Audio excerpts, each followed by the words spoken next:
किंज वाला चल रहा था ना, केनेजियन वाला, उसमें सिर्फ शायद नाम लिखवा दिया था, ट्रांजैक्शन मोटिव, प्रिकॉशन मोटिव और एक्सपेकुलेशन। अब इन तीनों को एक्सप्लेन करना है और फिर उसके बाद चौथे पॉइंट की तरफ जो है आगे बढ़ा जाएगा।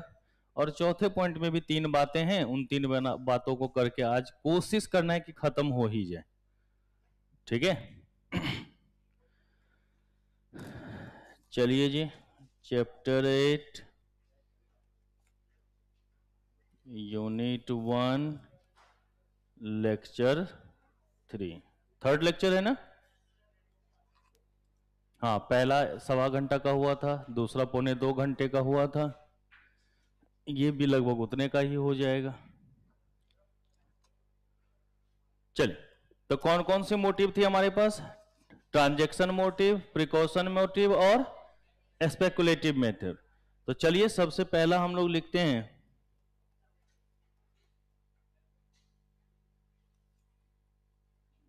Transaction motive. पहला हमारा कौन सा है बेटा? Transaction motive. कहता है transaction motive relates to the need for cash for current transactions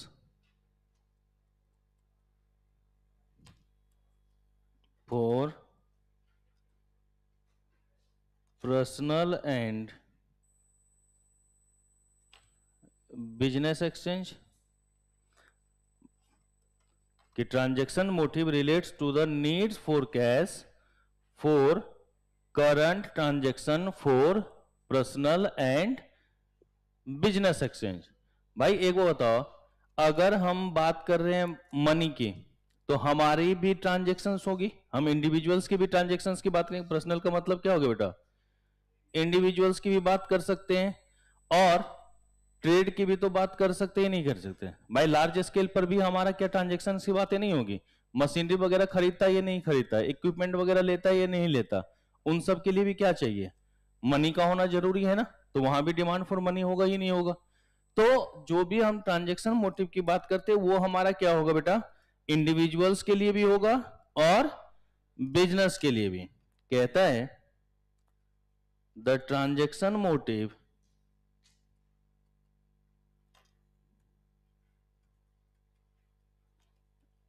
is further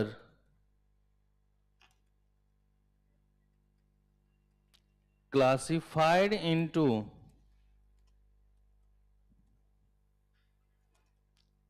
income motive and business motive, या इसी को ट्रेड मोटिव भी कह सकते हैं। तो इंडिविजुअल्स के लिए कहां से देखा जाएगा बेटा? इनकम से, है ना। और बिजनेस एक्सचेंज के लिए कहां से देखा जाएगा? बिजनेस मोटिव से।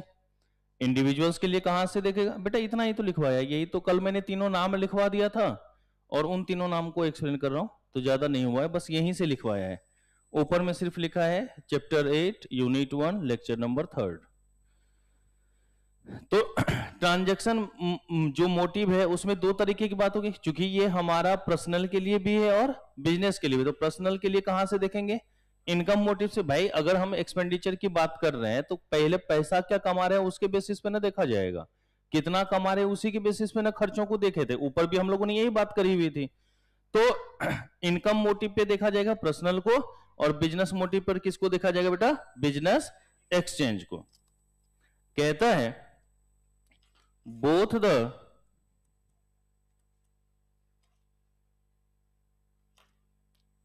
above mentioned motive stressed to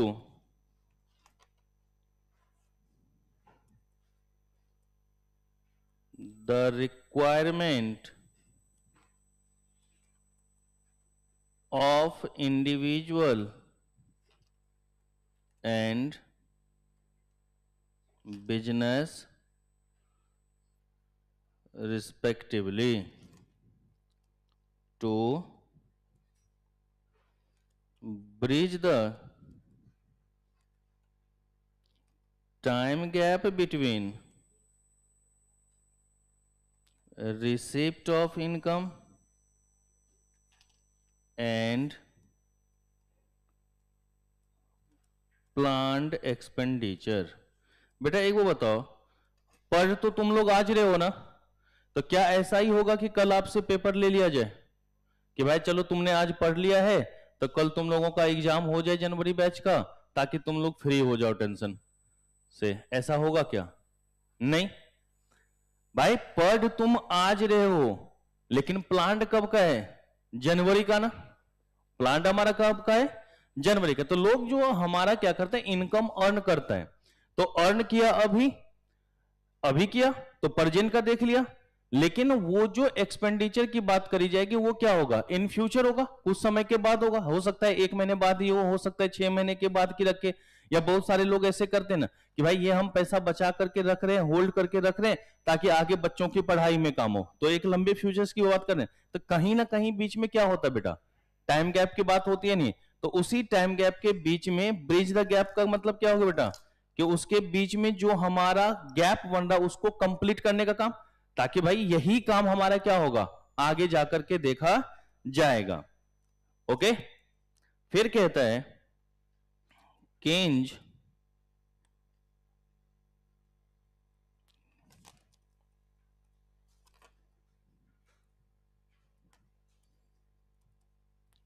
did not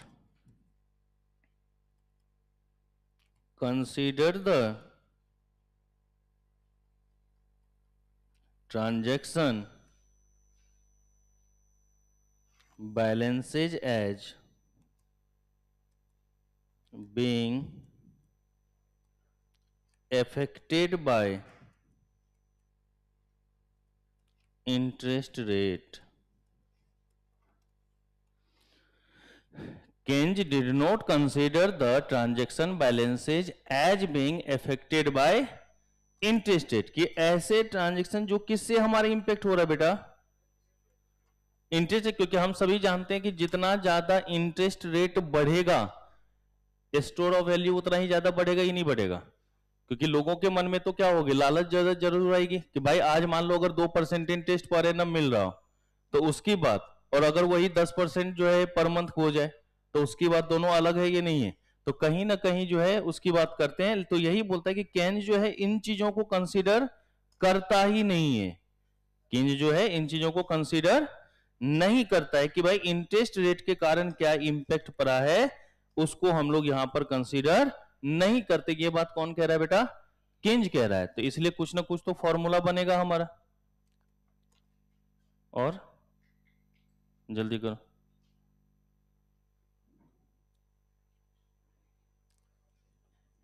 बहुत लेट हो जाते हो तुम लोग आने में, जबकि तुम लोगों के कारण ही मैं 5 मिनट तक नीचे वेट करता हूँ, 4 मिनट में वेट करता हूँ, 4 मिनट के बाद चलना शुरू करता हूँ मैं, कि चलो 1 मिनट जाने में भी लग जाएगा तब स्टार्ट किया जाएगा, तब भी लेट हो जाते हैं। इससे अच्छा तो मैं 8:45 ही स्टार्ट कर दूं कि आराम से, लेट भी आएगा तो मेरा तो 15 मिनट का मैनेज हो जाएगा।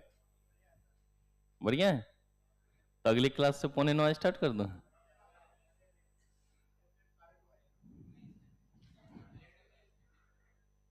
नौ बजे तो आ नहीं पाते, जल्दी आ जा बेटा, जल्दी आ जा। अच्छा 9:15 स्टार्ट करूं? गलती करता हूँ, 11:15 स्टार्ट करता हूँ, 11 बजे छोड़ दूंगा वो ज्यादा सही रहेगा। ये बढ़िया है ना? बोरबक सब कहेगा, महा आलसी हो गए हैं। अरे कौन हनुमान जी बन रहा है भाई? चलो हो गया बेटा। आज जो है ना हमारा दिन है, हनुमान जी का दिन नहीं है। शनिवार कलवा का दिन होता है, ठीक है? सप्ताह में एक दिन हमारे लिए भी होता है। शनि भगवान का क्या होता है स्वरूप? काला होता है ना पूरा, हमारी तरह, इसलिए ड्रेस भी हमारा देखते हैं ना ब्लैक अप रहता है पूरा, लाइट वाइट कट जाए तो बच्चे भी डर जाए। चलो लिख लिया भाई। तो कहता है Keynes did not consider the transaction balances as being affected by interest rate. कहता है the transaction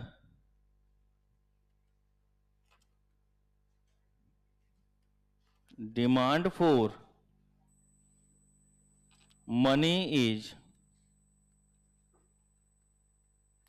directly proportional to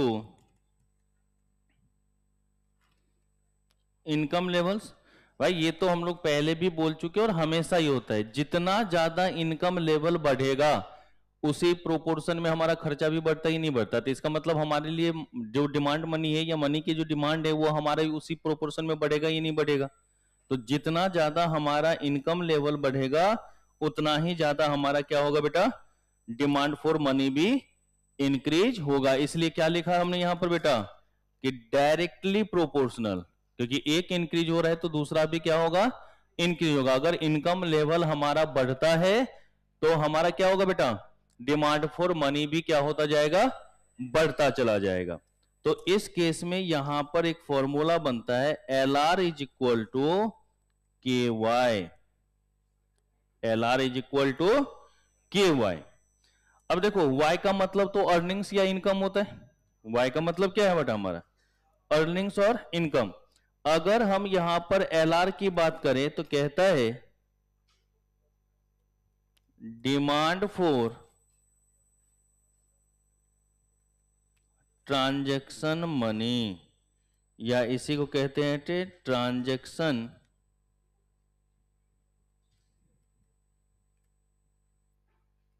demand for money. के हमारा क्या होगा बेटा,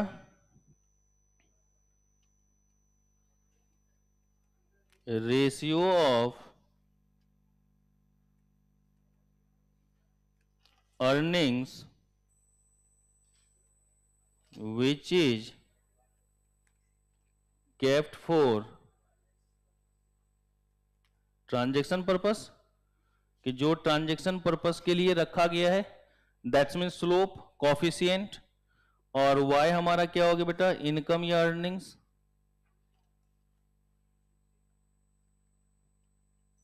y हमारा क्या हो जाएगा, इनकम और अर्निंग्स।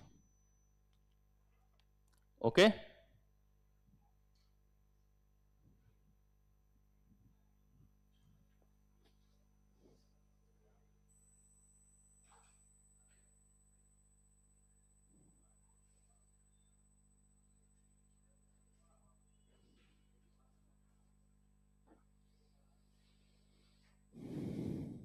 हो गया।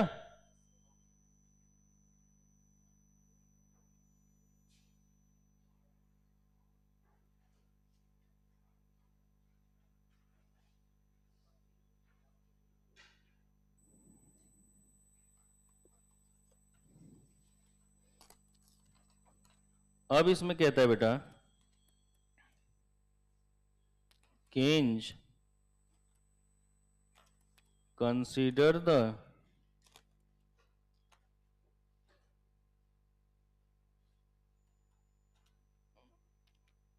aggregate demand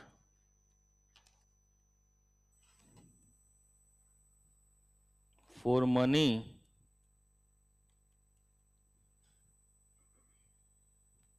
for transaction purpose as sum of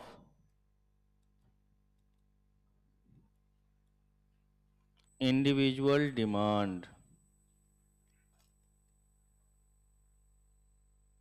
therefore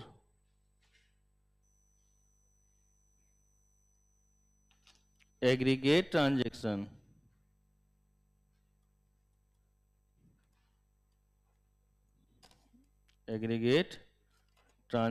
demand for money is function of national income। बेटा एक वो बताओ, कहता है कि can consider the aggregate demand for money for transaction purpose as sum of individual demand. भाई aggregate तो तभी बनेगा ना कि जितने भी इंडिविजुअल्स डिमांड है उन सबको क्या कर दिया जाए बेटा, ऐड कर दिया जाए। कि अगर एग्रीगेट की बात कर रहे हैं तो एग्रीगेट में क्या होगा, सम ऑफ इंडिविजुअल्स। तो अगर मान लीजिए कि हम पहले क्या करते हैं, इंडिविजुअल्स की अर्निंग्स को ले लेते हैं और फिर उसके बेसिस पर हम लोग ट्रांजेक्शन्स की बात करेंगे और फिर देखेंगे कि कैसे हम लोग एग्रीगेट पे पहुंचे। तो मान लीजिए कि अगर हम इंडिविजुअल्स की बात करें, इधर ले लिया मैंने इंडिविजुअल्स, उसके हम लोग बात करेंगे अर्निंग्स या इनकम की। यहां हमने के ले लिया, के हमारा क्या होगा, प्रोपोर्शन हो जाएगा, और यहां पर हमने ले लिया ट्रांजैक्शन डिमांड फॉर मनी। मान लीजिए बेटा कि कोई एक इंडिविजुअल है हमारा ए, कोई एक इंडिविजुअल हमारा क्या है, क्या वो नहीं लिखा था, मान लीजिए कोई एक इंडिविजुअल हमारा कौन दे रखा है, ए की अर्निंग हम मान लेते हैं बेटा 1000 रुपए है। ए की अर्निंग कितनी है हमारी, 1000 रुपए, और के हम मान के चल रहे कितना, 30%। तो ट्रांजैक्शन डिमांड फॉर मनी कितना होगा बेटा, बताओ। एलआर बराबर हमने क्या लिखा था अभी, के वाई लिखा था ना। तो वाई हमारा कितना दे रखा है, ये हमारा क्या है, वाई है। तो के वाई है तो 1000 का 30% 300 हो जाएगा। अगर मान लीजिए कोई इंडिविजुअल है बी, उसने उसका जो हमारे पास अर्निंग दे रखा है वो दे रखा है 2000, के तो हमारा 30% है, तो इसका हमारा कितना हो जाएगा ट्रांजैक्शन डिमांड बेटा। इसी तरीके से सी का मान लो 3000 दे रखा है हमारे पास, 30% कितना हो गया बेटा, 900। अगर डी का दे रखा हो 4000, 30% 1200, और ई ले लिया हमने 5000, 30% 1500। हमने अभी जो ये डिनोट करा है ये किसका है दे रखा बेटा, इंडिविजुअल्स का। ये हमारा किसका है, इंडिविजुअल्स का अर्निंग, कि भाई ए का इनकम दे रखा है, बी का दे रखा है, सी का दे रखा है, डी का दे रखा है और ई का। और इसी तरीके से हमारा जो है ट्रांजैक्शन डिमांड फॉर मनी भी A B C D E का अलग अलग दे रखा है। तो जब तक ये सेपरेट है ये हमारा क्या हो गया, इंडिविजुअल। लेकिन अगर इसी को ऐड कर दिया जाए, टोटल कर दिया जाए, तो टोटल वैल्यू कितनी आ रही है बेटा, 15,000 रुपए ना। यही 15,000 रुपए हमारा क्या कहलाएगा बेटा, नेशनल इनकम होगा या नहीं होगा, क्योंकि ये तो हमारी टोटल अर्निंग्स आ गई ना हमारी। तो टोटल जो है वही हमारा क्या होगा, नेशनल इनकम। और total transaction demand for money कितना बेटा, 15, 12, 27, 9, 36, 6, 42, 3, 4500। या सीधा कर सकते हो, 30% कांस्टेंट लिया था, 15,000 का 30% कितना हो गया, 4500। तो ये हमारा किसका आ गया, aggregate transaction demand for money.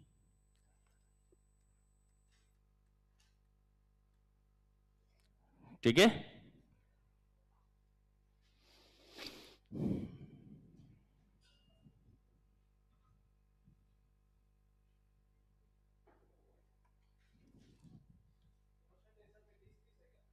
हाँ 30% लिखो बेटा। ये इसका मतलब वही है ना कि ऊपर 30 है तो नीचे भी क्या होगा,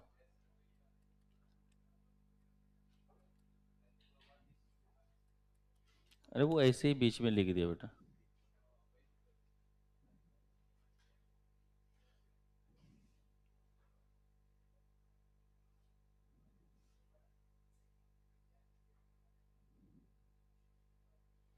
तो यहां पर जो हम लोग डिमांड फॉर मनी देख रहे हैं वो किसके बेसिस पे बेटा, ट्रांजैक्शंस के बेसिस पे ना।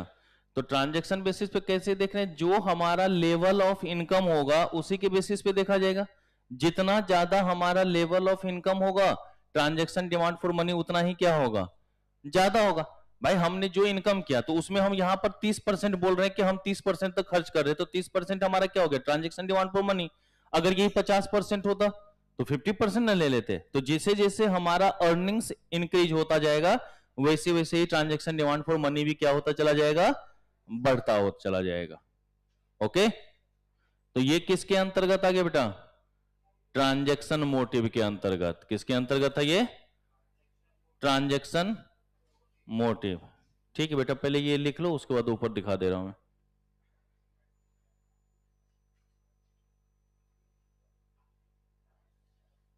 ओके, कोई उसकी प्रॉपर नाम थोड़ी नहीं लिखा बेटा। चलो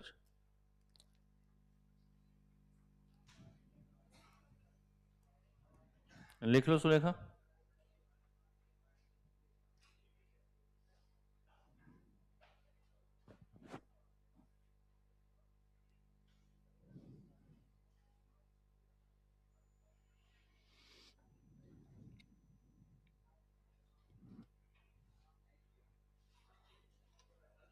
हो गया बच्चे,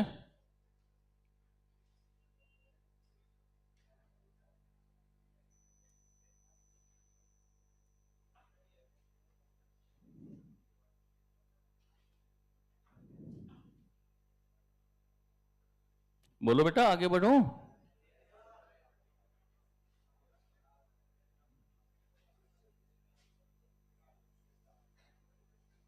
बेटा ऊपर तो बहुत सारा लिख चुका हूं, किसी से बोल देना ना बेटा, वो स्क्रीनशॉट ग्रुप में भेज देगा।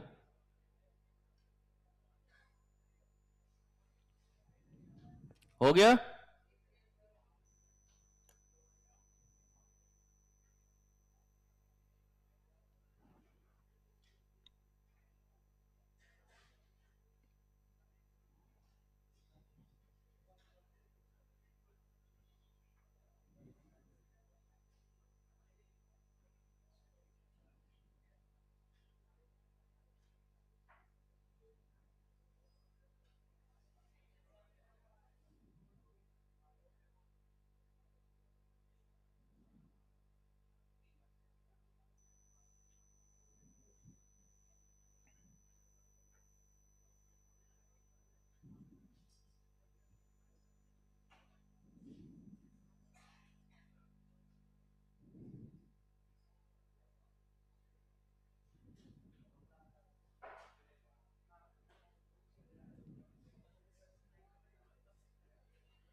आगे बढ़े। चलिए, अब सेकंड हमारा कौन सा नाम था बेटा,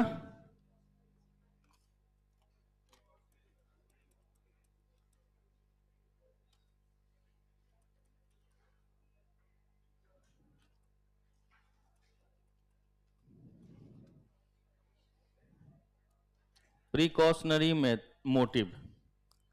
अब देखो नाम से ही क्लियर है कि भाई हमें आगे चल के अगर कोई भी रिस्क हो सकता है या किसी भी तरीके का लॉस हो सकता है तो उसके लिए भी हमें कुछ ना कुछ क्या होगा बेटा, प्रोविजन करके रखना होगा या नहीं रखना होगा। उसके लिए भी हमें हाथ में कुछ ना कुछ पैसों की जरूरत होगी। अब ऐसा तो नहीं है ना कि अगर मान लीजिए कि 30% हमने खर्च किया, 30% खर्च करने के लिए हमने अभी भी पैसे निकाला था कि भाई 1000 रुपए का अगर इनकम है तो उसमें 30% हमने क्या करा, खर्च करने के लिए निकाल लिया, तो 300 निकाल लिया। अब 700 के 700 जाके इन्वेस्ट कर दे, ऐसा तो नहीं होगा। क्योंकि भाई हमारे पास जितनी ज्यादा लिक्विडिटी होगी इमीडिएट इंपैक्ट हम उतना ज्यादा कर सकते हैं या नहीं कर सकते। भाई अगर आपने फिक्स डिपॉजिट कर रखा है या शेयर्स वगैरह में लगा रखा है या बॉन्ड्स वगैरह में लगा रखा है तो इमीडिएट उसका तो हमारा काम नहीं हो पाएगा ना। अब आप किसी दुकान पे गए और उसको पैसे देने के बदले बोल रहे कि मेरे पास बॉन्ड है, लेगा क्या, चलेगा वहां पे काम? या अपना पोर्टफोलियो खोल के दिखाएगा देखो ये सब शेयर है, ट्रांसफर करूं क्या, शेयर तो ऐसे भी ट्रांसफर नहीं हो सकता, तो कभी हो पाएगा क्या, नहीं हो पाएगा। तो मतलब आपको कहीं ना कहीं जो है लिक्विडिटी रखना पड़ता ही नहीं रखना पड़ता। इसलिए आप देखते होंगे हर घर में कुछ ना कुछ हमेशा कैश अवेलेबल रखा जाता ही नहीं कि इमीडिएट इंपैक्ट अगर कभी भी ऐसी कोई भी आवश्यकता पड़ जाए, कोई भी जरूरत पड़ जाए तो उन चीजों का इस्तेमाल इमीडिएट रूप में किया जा सके। तो ये जो एक हमने लेवल बना दिया इसी को क्या नाम देंगे बेटा हम लोग, प्रिकॉशनरी मोटिव। मेनली बातें इसकी इतनी ही है, अब अंदर जितनी ही बातें लिखी गई हो मोटिव तो एक ही है ना कि आगे चल के अगर कोई भी प्रॉब्लम हो जाए तो उससे निपटने के लिए, उसको दूर करने के लिए जो हम अपने पास एक फंड बना के रख लेते हैं, उसी को हम लोग क्या कहेंगे बेटा? Precautionary level. ओके, तो लिखिएगा,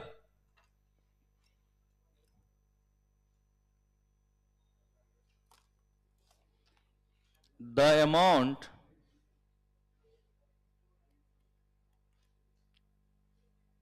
of money demanded under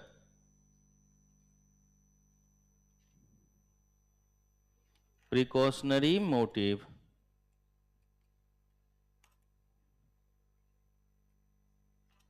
depends on size of income,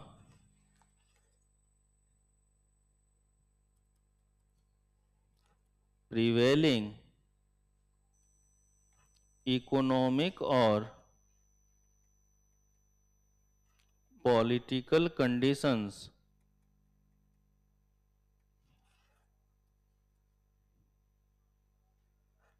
personal characteristics,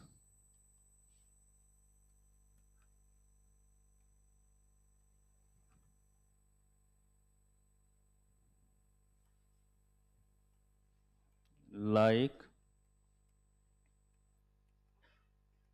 optimism,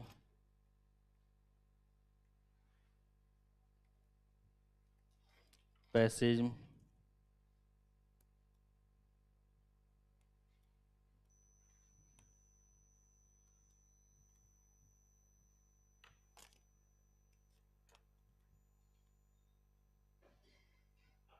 DNESS लिखा हुआ है बेटा।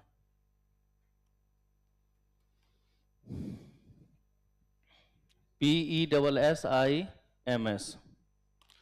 देखो कि भाई हमने तो पहले बोल दिया कि अगर इन फ्यूचर कभी भी कोई भी हमारे पास दिक्कत आने वाली होगी तो उसी के लिए एक लेवल बना के रखते हैं हम लोग। अब लेवल जो बना के रखेंगे तो अभी खर्चे के लिए हमने क्या शब्द यूज किया था कि जितना ज्यादा हमारा इनकम का लेवल होगा उतना ज्यादा हम लोग डिमांड फॉर मनी करेंगे, उतनी ज्यादा करेंगे। तो बेटा जब तक इनकम नहीं होगा तो बचा के भी कैसे रखेंगे? तो बचा के हम कितना रखेंगे ये भी किसके ऊपर डिपेंड करेगा? डिमांड के ऊपर, मतलब हमारी जो इनकम के ऊपर, कि जितना ज्यादा हम इनकम करेंगे उसी प्रोपोर्शनेट हम बचा भी तो सकते हैं। दूसरा, अगर मान लीजिए कि कहीं पर ऐसी चीजें होती है जहां पर पॉलिटिकल इनस्टेबिलिटी बहुत ज्यादा हो, तो वहां पर भी लोग अपनी बचाव के लिए ज्यादा पैसे बचा के रखते हैं। नहीं लिखा बेटा उसमें, वहां पे लिखा है, एक मिनट लोगों फिर से लिख दे रहा हूं, लिखो PESSIMISM।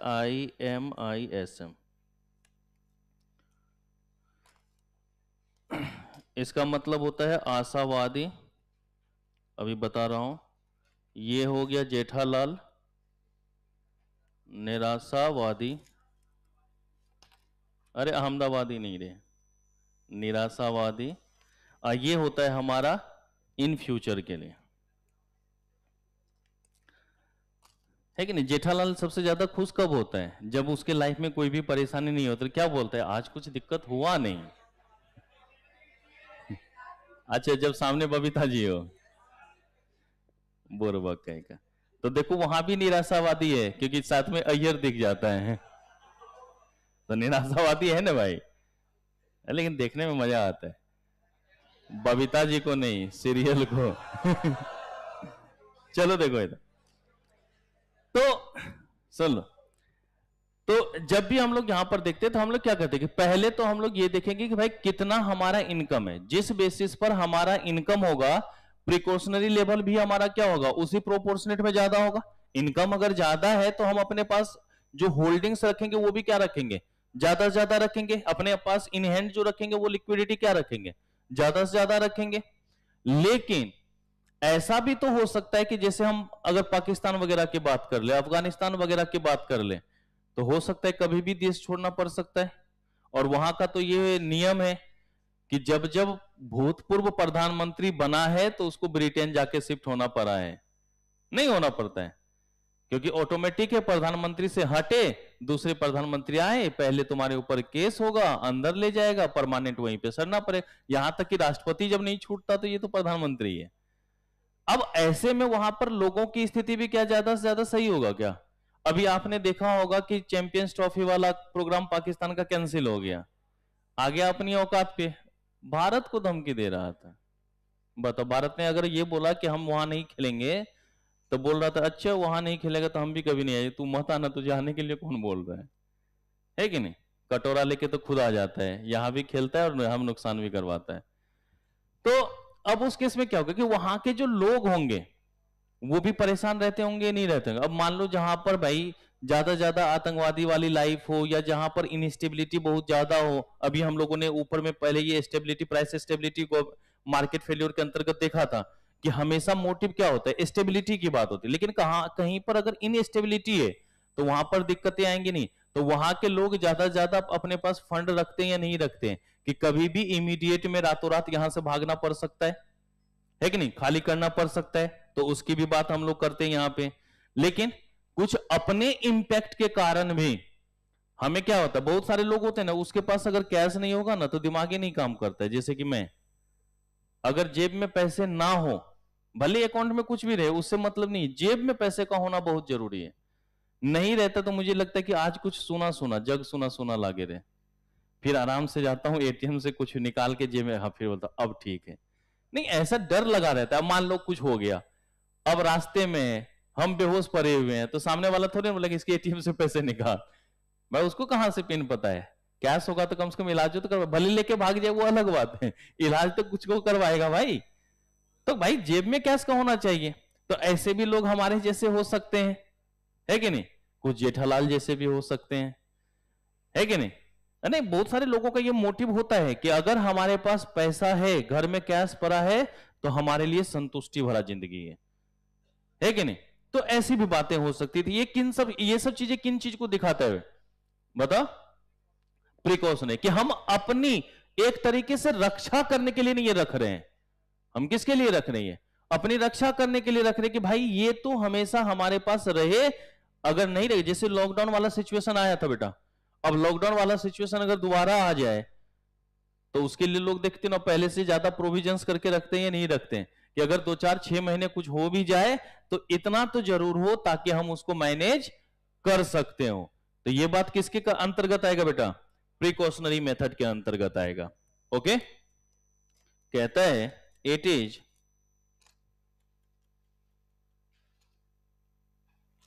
Also not very sensitive to rate of interest. अभी अभी हमने क्या आपको शब्द यूज किया था कि भैया हम जो है एटीएम से पैसे निकाल के भी जेब में रख लेते हैं, भाई अकाउंट में रहेगा तो कुछ तो रेट ऑफ इंटरेस्ट मिलेगा ना, उस सब से हमें मतलब नहीं है, पास में पैसा का होना जरूरी है। अभी क्या बोला मैंने कि अकाउंट में पड़ा ही रहेगा तो उससे क्या फायदा हो जाएगा? कुछ फायदा होगा क्या? उस टाइम में कोई देखने वाला होगा क्या? नहीं देखने वाला होगा। तो इसलिए क्या करना है आपको बेटा कि भाई आपके पास में होना जरूरी, इसलिए इसका कोई भी ज्यादा इंपैक्ट नहीं पड़ना, रेट ऑफ इंटरेस्ट से कोई प्रभाव नहीं पड़ेगा, लोगों के पास में पैसे का होना जरूरी है। तो इसलिए हमने यहां पे लिखा कि also not very sensitive to rate of interest. अगर ऐसा नहीं है कि रेट ऑफ इंटरेस्ट बढ़ेगा तो हम बोलेंगे ना ना पास में नहीं रखेंगे, जमा कर देते हैं, ऐसा नहीं होगा। अगर आपने वो मोटिव बना लिया है तो आपको वो रखना ही पड़ जाता है, क्योंकि उसके बिना आपका दिल ही नहीं लगेगा। ओके, क्योंकि वो एक तरीके का क्या हो जाता है, नेचर हो जाता है लोगों का। देखते हो ना कि बहुत सारे लोगों के घर से एकदम करोड़ों करोड़ रुपए निकलते ही नहीं निकलते, है कि नहीं? वो भी प्रिकॉशनरी मेथड है ना, क्योंकि अगर बैंक में जमा करेंगे तो इनकम टैक्स वाला पकड़ के ले जाएगा, तो अपनी सुरक्षा के लिए रखे हुए हैं ये नहीं रखे हुए, बाद में पता चलता है सब उठा के ले गया। तो ये चीजें ध्यान में रखना है, इसमें इतना ही, ज्यादा इसमें सोचने की आवश्यकता है नहीं। तीसरा और आखिरी,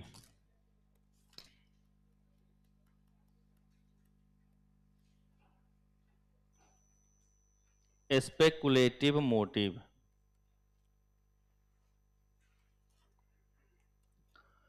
बेटा देखो हमने 3 नाम लिखा था ना, पहले में क्या बोला था कि ट्रांजैक्शन बेटा भविष्य निधि के लिए, आगे कुछ काम होगा उसके लिए, ठीक है ना। पहला हो गया हमारे पास कौन सा, ट्रांजैक्शन के लिए, पहला किसका हो गया हमारा, ट्रांजैक्शन। फिर हमने दूसरा क्या लिखा, अपनी बचाव के लिए, अपने रक्षा के लिए, अपनी सहूलियत के लिए, इन चीजों के लिए। और तीसरा हमने क्या बोला, इन्वेस्टमेंट भी होगा ना, इन्वेस्टमेंट की भी बात करेंगे। तो ये जो इन्वेस्टमेंट की बात हम लोग करते हैं, यहां पर भी थोड़ा सा ध्यान में रखना होता है। बेटा एक वो बताओ, अब आपकी इनकम 100 रुपए थी, 100 में से आपने 30 रुपए तो रख लिया अपने एक्सपेंडिचर के लिए, that's means demand for money हमारा हो गया, क्योंकि भाई ट्रांजेक्शन तो करना ही है हमें, तो ट्रांजेक्शन के लिए कितना रख लिया आपने, 30। 25 आपने रख लिया प्रिकॉशनरी के लिए, तो 100 में से 55 तो चला गया, बचे कितने अब, 45। अब आपने ये सोचा कि ये जो हमारे पास 45 है, इस 45 में से क्या किया जाए, तो आपने सोचा अगर 20 रुपए हम इन्वेस्टमेंट के लिए निकाल ले तो ज्यादा बेहतर रहेगा। ऐसा भी तो हो सकता है, ये नहीं हो सकता, क्योंकि देखो इन्वेस्टमेंट में ये होता है कि हमारा रिटर्न क्या होता है, हाई होता है। अभी आपने इससे पहले पढ़ा था कि अगर रेट ऑफ इंटरेस्ट बढ़ता है तो लोग जो है डिपॉजिट की तरफ ज्यादा फोकस करता है, ये नहीं करता। अगर रेट ऑफ इंटरेस्ट हमारा क्या होगा, बढ़ेगा, तो लोग क्या करेंगे, ज्यादा से ज्यादा इन्वेस्ट करेगा, मतलब क्या करेगा, जमा करेगा। तो अब यहां पर भी यही हो रहा है कि भाई आपके मोटिव में जब इंटरेस्ट रेट बढ़ने से ये था, तो यहां पर तो हाई रेट ऑफ इंटरेस्ट है। भाई अगर हम बॉन्ड की बात कर रहे थे, शेयर्स वगैरह की बात करते, तो यहां रेट ऑफ इंटरेस्ट क्या है, ज्यादा है। तो मतलब जो डिबेंचर्स वगैरह आप लोग पढ़ते होंगे, है कि नहीं, कंपनी कौन तो पढ़ ही लिए होंगे, तो उसमें आपने देखा होगा। तो अगर उस पर रेट ऑफ इंटरेस्ट है तो लोग उसमें लगाना चाहता ही नहीं लगाता। लेकिन अब कहीं ना कहीं उसके लिए भी दिक्कतें आएंगी, और इसी के लिए आगे जो अब हम लोग चौथा मेथड पढ़ेंगे ना, उसमें जो है टोबिन के बारे में, बर्मोल के बारे में, यही सब चीजें इसी में देखना है। इंटरेस्ट रेट का ही कहानी वहां पर भी है। तो इसमें यही आपको ध्यान में रखना है कि एक पोर्शन अब किसका निकल जाएगा, हमारा इन्वेस्टमेंट का निकल जाएगा। दो तो हमने निकाल ही लिया, एक तो हमने 30% ट्रांजेक्शन के लिए निकाल लिया, 25 हमने किसके लिए निकाल लिया, प्रिकॉशनरी के निकाल लिया, और 20 अब जो एडिशनल निकाल रहे हैं वो किसके पर्पज से, इन्वेस्टमेंट के पर्पज से। तो यहां पर जो मेन अब मोटिव होगा वो किसके बेसिस पर होगा, इन्वेस्टमेंट के लिए होगा। किसके लिए होगा, इन्वेस्टमेंट के लिए होगा। तो लिखिएगा क्या हुआ, लिखो, the speculative motive reflects people's desire to hold cash in order to be equipped to exploit any attractive investment opportunity requiring cash expenditure। क्या बोला बेटा, the speculative motive reflects people's desire to hold cash. अभी हमने जो यहां पर उदाहरण लिया था, ये जो 20%, ये 20% हमने होल्ड किया, ये नहीं किया कि भाई ये हमारा क्या होना चाहिए, हाथ में होने चाहिए, ये हमारे पास में होने चाहिए। किसके लिए बताओ, इन्वेस्टमेंट अपॉर्चुनिटी के लिए। किसके लिए बेटा, इन्वेस्टमेंट अपॉर्चुनिटी के लिए, कि भाई अगर हमारे पास पैसा होगा तभी ना हम उसको जमा कर पाएंगे। अब पैसा ही नहीं होगा तो जमा कहां से करेंगे, है ना। तो ये भी हमारा यहां पर क्या होगा, देखा जाएगा। तो तीसरा हमारा क्या हो गया था, एक्सपेकुलेटिव। किसके अनुसार देखेंगे हम लोग बेटा, इन्वेस्टमेंट पर्पस के अनुसार देखेंगे। किसके अनुसार देखेंगे हम लोग, इन्वेस्टमेंट पर्पस। कहता है किंज assumed that expected returns on bonds are of two types. केंज कहता है कि भाई आप जो ये इन्वेस्टमेंट के लिए बात कर रहे हो, तो ये इन्वेस्टमेंट किन चीजों के लिए कर रहे हैं? तो दो ही तो मोटिव हो सकता है, एक तो ज्यादा से ज्यादा इंटरेस्ट छाप लेना, हो सकता है ये नहीं हो सकता बेटा? तो कौन कौन सा? इंटरेस्ट, पहला किसके लिए हम लोग बेटा? इंटरेस्ट के लिए, कि कितना ज्यादा से ज्यादा हमको क्या मिल जाएगा? इंटरेस्ट। क्योंकि हमने पहले ही बोला था कि भाई जब भी इन्वेस्टमेंट करते हैं तो वहां पर रिटर्न हमारा क्या होता है? हाई होता है। और दूसरा expected rate of capital gains. ये देखो कैपिटल गेन्स बेटा पूरा का पूरा टॉपिक ही है सीए इंटर के अंतर्गत, ठीक है? अभी तो मैं बस ओरली आपको समझा सकता हूं, ये वैसे आप लोग पढ़ेंगे सीए इंटर के अंतर्गत, टैक्सेशन के अंतर्गत, पूरा का पूरा एक चैप्टर ही है। कैपिटल गेन का मतलब क्या होता है बेटा? एक वो बताओ, शेयर वगैरह में पैसा लगाते हो या बॉन्ड वगैरह में लगाते हो पैसा। अब मान लो कोई बॉन्ड आज जो है 100 रुपए का इशू हुआ होगा, ऐसा भी हो सकता है कुछ समय के बाद वो 150 का इशू हो रहा हो, तो आपकी वैल्यू ऐसे ही बढ़ गई नहीं? जो रेट ऑफ इंटरेस्ट आपको मिल रहा था वो तो आपका मोटिव था ही था, और साथ ही साथ कहीं ना कहीं मार्केट वैल्यू उसकी क्या हो जाएगी? अप हो जाएगी। तो कैपिटल गेन्स का मतलब एक समझने के लिए ये लिख लेना बेटा, मार्केट वैल्यू का बढ़ जाना। क्या होता है इसका मतलब? मार्केट वैल्यू का बढ़ जाना। तो ये भी आपके लिए एक फायदा होगा या नहीं होगा? ये भी आपके लिए क्या होगा बेटा? फायदा होगा ना, कि अगर मार्केट वैल्यू कहीं भी इंक्रीज हो जाता है तो वो हमारा क्या कहलाएगा? लेवल अप की बात कराएगा, और उसी वो भी हमारे लिए क्या होगा बेटा? एक फायदा होगा। तो इन्वेस्टमेंट में देखो, एक तो रिटर्न हमें मिल ही रहा है, एक तो हमें क्या हो रहा है? रिटर्न मिल रहा है। किस रूप में? इंटरेस्ट पेमेंट के रूप में। और साथ ही साथ हमारी जो मार्केट वैल्यू है वो क्या हो रही है? बढ़ रही है। उसको हम लोग कहते हैं बेटा कैपिटल गेन। आप लोग बहुत सारा नाम सुनते होंगे, शॉर्ट टर्म कैपिटल गेन और लॉन्ग टर्म कैपिटल गेन, सुनते रहते हैं या नहीं सुनते रहते हैं? तो वो चीजें भी यहां पर आपको ध्यान में रखना है। तो मैं तो इसके ऊपर डिटेल्स में जाऊंगा नहीं, सीए इंटर में टैक्स में पूरा का पूरा चैप्टर पढ़ना है आराम से, और हर अटेम्प्ट में क्वेश्चन भी आता है तो उसको भी वहां पर झेलना है, और उसके लिए यहां पे पास होना जरूरी है। लेकिन जैसा उस टेस्ट के दिन स्थिति था उससे तो मुझे लगा नहीं।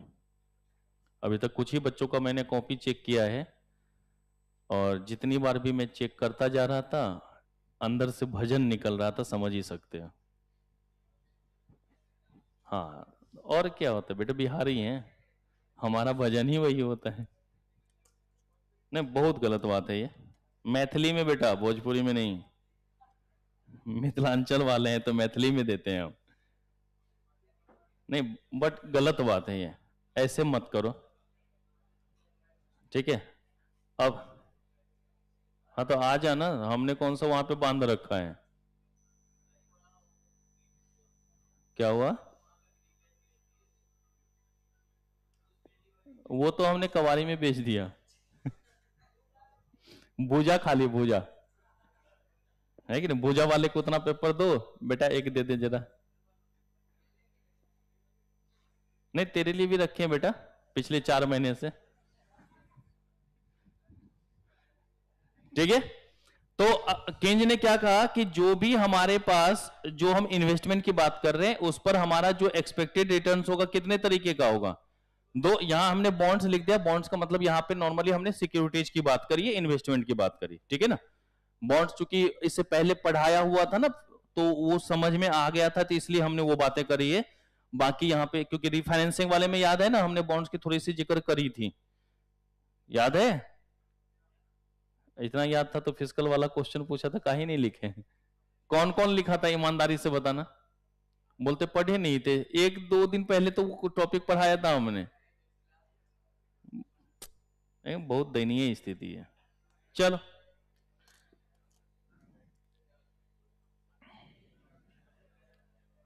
नहीं बेटा पहले, हाँ मैं पहले बताना चाहता हूं, मेरी भी इच्छा होती है कि टेस्ट से पहले मैं बता दूं, लेकिन ये मैं भी भरपूर जानता हूं कि उसके बाद पूरा खाली मिलेगा। टेस्ट में बैठना कौन चाहता है? है कि नहीं? और उसके बाद जब मैं बोलूंगा टेस्ट है तो कौन बच्चा बोल देगा ठीक है सर ले लो टेस्ट? चलो 10 को हाथ तो उठा, अभी ले लिया जाए टेस्ट? नहीं, अभी नहीं, कल रात तक आपके पास शेड्यूल आ जाएगा आगे के टेस्ट के बारे में। हाँ, सारे एमसीक्यू बेस्ड, ठीक है, माइक्रो एंड मैक्रो दोनों का, क्योंकि मैंने जो रिवीजन शेड्यूल दिया था उस अनुसार मैं तो यही मान के चलूंगा ना कि बच्चों ने उस अनुसार पढ़ाई करी है, तो उसी बेसिस पर देखो, क्योंकि 2 नवंबर से दिया था, आज जो है 16 नवंबर है कि नहीं, कल हो गया 17 नवंबर, तो इसका मतलब 20 नवंबर के बाद का टेस्ट का शेड्यूल बना होगा, ठीक है, 20 नवंबर या उसके बाद का बना होगा, तो उस अनुसार ही बना के दिया गया कि मैं मान के चलूंगा ये सारे टॉपिक्स आपने रिवाइज कर लिए हैं, उस बेसिस पर ये टेस्ट होगा। अब नहीं किए ये आपकी जिम्मेदारी है, हमारी जिम्मेदारी नहीं। जिस टाइम में मैंने नहीं दिया था शेड्यूल तो कितनी बार मैसेज करते थे ग्रुप में, सर आपने बोला था शेड्यूल के बारे में अभी तक दिया नहीं। ओह भाई साहब, एक तो तेरा बराबर फोन आता रहता है, और दूसरा सुन ले बेटा, पहले जब मन होता है बैग उठा के चल भी देते हो, सामने टीचर की तो कोई इज्जत है ही नहीं। बेटा थोड़ा सा डिसिप्लिन रख लिया करो, कल भी बैग उठा के चले गए थे ना बीच में, बोल दे नहीं गया था? हाँ, 10-24 में ही जा चुके थे आप बैग उठा के, तो थोड़ा सा ध्यान रखना इन चीजों को। चलिए बेटा, तो ये तो हमारी कहानी एक छोटी सी इसके अंतर्गत आ गई। अब देखिए बेटा, कुछ इंपॉर्टेंट टर्म्स एक आध और हैं, उसको जरा नोट कर लो यहां पर। मार्केट रेट ऑफ इंटरेस्ट, बेटा एक बार बताओ, नाम से ही क्लियर है, क्या बताने की जरूरत है क्या?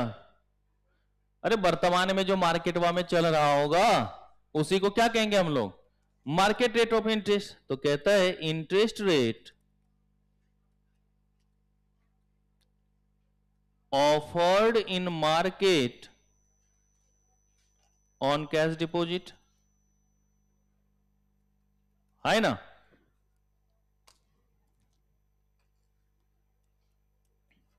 कहता है if current rate greater than critical rate. अब ये करंट रेट क्या होता है और क्रिटिकल रेट क्या होता है, जरा उसको देखो। करंट का मतलब क्या होता है बेटा? वास्तव, प्रेजेंट। करंट का मतलब क्या हो गया? प्रेजेंट। तो जो हमारा एक्चुअल रेट ऑफ इंटरेस्ट होता है ना, जो हमारा एक्चुअल रेट ऑफ इंटरेस्ट होगा उसी को हम लोग क्या कहेंगे बेटा? करंट रेट, या इसी को हम लोग कह सकते हैं at present rate of interest, कि वर्तमान में जो हमारा रेट ऑफ इंटरेस्ट हो।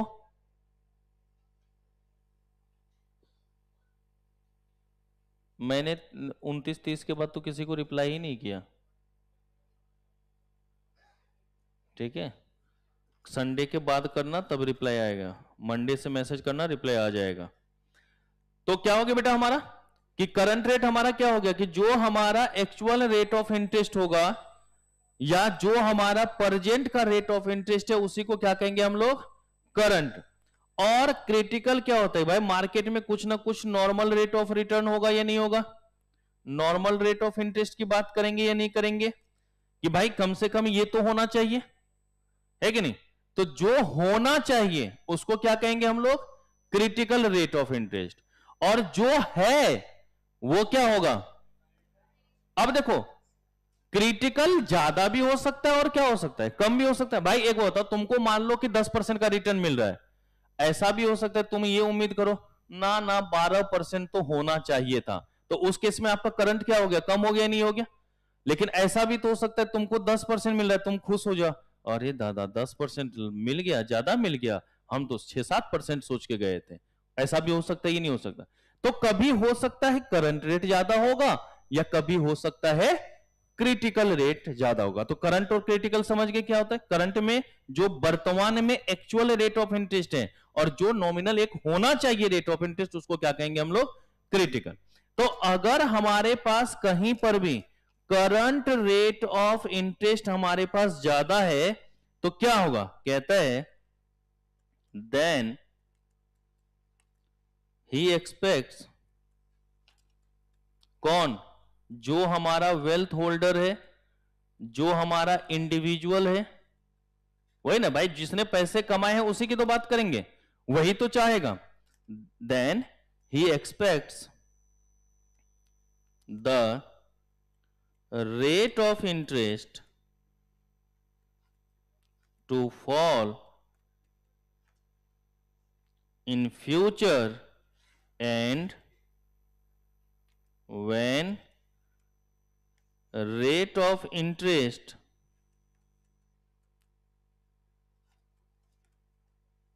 falls bond price rises।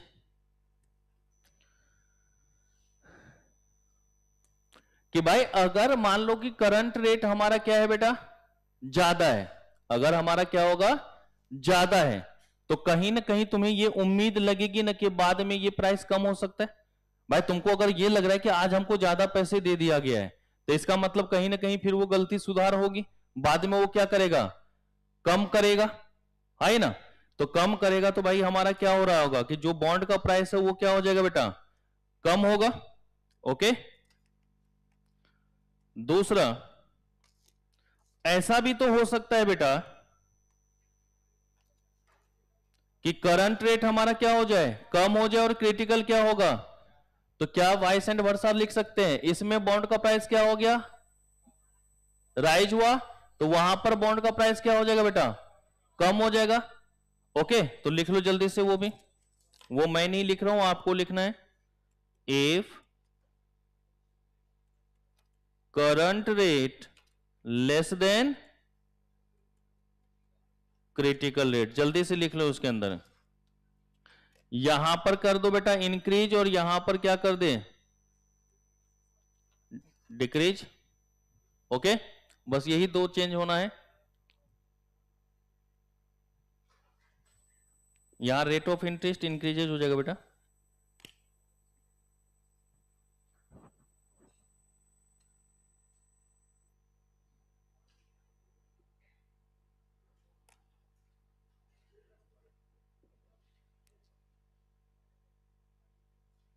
लिख लिया।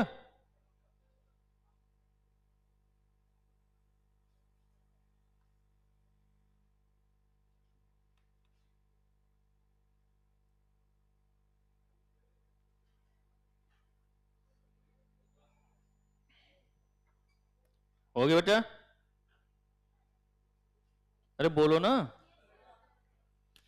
तो इस बेसिस पर एक नोट लिख लेना, और ऊपर का कुछ याद रहे या ना रहे, ये दो लाइन बस याद रख लेना, एग्जाम में अगर क्वेश्चन आएगा तो इसी दोनों पॉइंट से आएगा, नहीं तो नहीं आएगा। कहता है इफ, जी अभी तक तो ऐसा कुछ डिसाइड नहीं किया है। If current rate is high, कोई और क्लास है क्या आपकी, हाँ तो फिर कोई दिक्कत, तो if current rate is high, तो इसमें लिखिएगा बेटा लो स्पेकुलेटिव डिमांड फॉर मनी। ऊपर भी अभी इनवर्स रिलेशन देखा था ना हमने, if current rate is low high speculative demand for money, बस इतना ही याद रखना इसमें, और ऊपर वाली जितनी भी चीजें ना सबको भूल जाना, क्योंकि देखो ट्रांजैक्शन हमने देख ही लिया था, प्रिकॉशनरी देख लिया था, अब एक इन्वेस्टमेंट के लिए क्या करेंगे ना, तो जितना ज्यादा हमारा करंट रेट ऑफ इंटरेस्ट होगा, जितना ज्यादा हमारा क्या होगा, करंट रेट ऑफ इंटरेस्ट होगा, उतना ही कम हमारा क्या होगा बेटा, एक्सपेक्टेशन डिमांड फॉर मनी होगा। ओके, और जितना रेट ऑफ इंटरेस्ट हमारा कम होगा, क्योंकि तभी तो तुम ज्यादा, एक बार बताओ ना, महंगे दामों पे कौन इन्वेस्ट करना चाहता है भाई? अगर कोई भी शेयर जो पहले 100 का था और 500 का हो गया, तो तुम 500 पे इन्वेस्ट करना चाहोगे क्या? तुम तो चाहोगे ना कि जब वो कम होगा तब हम क्या करेंगे, खरीदेंगे। सिंपल सी बात है। ओके, तो ये आपको बेसिकली यहां पर क्या करना है, ध्यान में रखना है। कर लोगे? तो यहां पर एक छोटा सा कंसेप्ट हमारा और आ जाता है इसी के कारण कि भाई एक बताओ, हमारे पास अगर पैसे रखे हैं, वो हम किसके ऊपर डिपेंड कर रहा है, हमारा रेट ऑफ इंटरेस्ट के ऊपर, कि रेट ऑफ इंटरेस्ट हमारा हाई है या लो है, प्रेजेंट का। हम करंट की बात कर रहे हैं, क्रिटिकल वाला की बात नहीं कर रहे हैं हम लोग, करंट के बेसिस पे हम लोग बात कर रहे हैं। क्योंकि करंट में हाई है, इसका मतलब हमारा क्या हो चुका होगा, महंगा हो चुका होगा। तो महंगा हो चुका होगा तो हम अभी इन्वेस्ट करने की सोचेंगे क्या? नहीं सोचेंगे। तो इन्वेस्टमेंट हमारा क्या हो जाएगा, कम हो जाएगा। इसलिए हमने क्या लिखा वहां पर, लो लिखा है। और अगर करंट हमारा लो है तो इसका मतलब अभी मौका है ज्यादा से ज्यादा पैसा इन्वेस्ट कर ले, तो वहां पर हमने क्या लिख दिया बेटा, हाई कर लिया। तो अब इसमें क्या होता है कि जैसे जैसे रेट ऑफ इंटरेस्ट बढ़ेगा, आप उसको कम करते चले जाओगे, कम करते चले जाओगे। एक ना एक पॉइंट ऐसा आएगा जहां पर बोल दोगे बस भाई अब हमारे करने की हिम्मत, इन्वेस्टमेंट है ही नहीं। लेकिन अगर ऐसा भी तो हो सकता है ना कि जैसे जैसे रेट ऑफ इंटरेस्ट कम होता जाएगा, आप क्या करते जाओगे, बढ़ाते जाओगे, बढ़ाते जाओगे। एक ना एक समय ऐसा आएगा जहां पर रेट ऑफ इंटरेस्ट इतना कम हो चुका होगा कि वहां पर हमारा जो डिमांड है वो फ्लैट हो जाएगा। अब इससे ज्यादा भाई एक होता है, इनकम से बढ़ करके ज्यादा कुछ हो सकता है क्या? नहीं हो सकता। तो वहां पर एक छोटा सा होगा कि कांस्टेंट बन जाता है, और उसी के बारे में यहां पर हमको थोड़ी सी बात करने की जरूरत है और फिर इसको खत्म करने की जरूरत है। तो चलिए जो है पहले छोटा सा ग्राफ बना ले इसके बेसिस पर, और फिर उससे रिलेटेड ये टॉपिक की बात हम लोग करते हैं। तो पहला हमने बोला कि हमारा इंटरेस्ट का रेट क्या होगा बेटा, बढ़ेगा। और फिर हमने क्या लिखा कि इंटरेस्ट का रेट हमारा क्या होगा, कम होगा। तो चलिए दो छोटे छोटे से ग्राफ आप लोग बना लीजिए।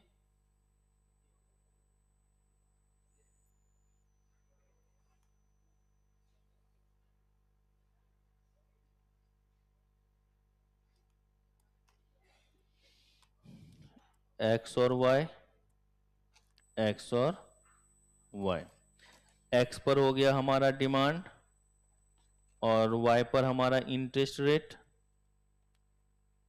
यहां भी हमारा हो गया डिमांड और यहां हो गया हमारा इंटरेस्ट रेट।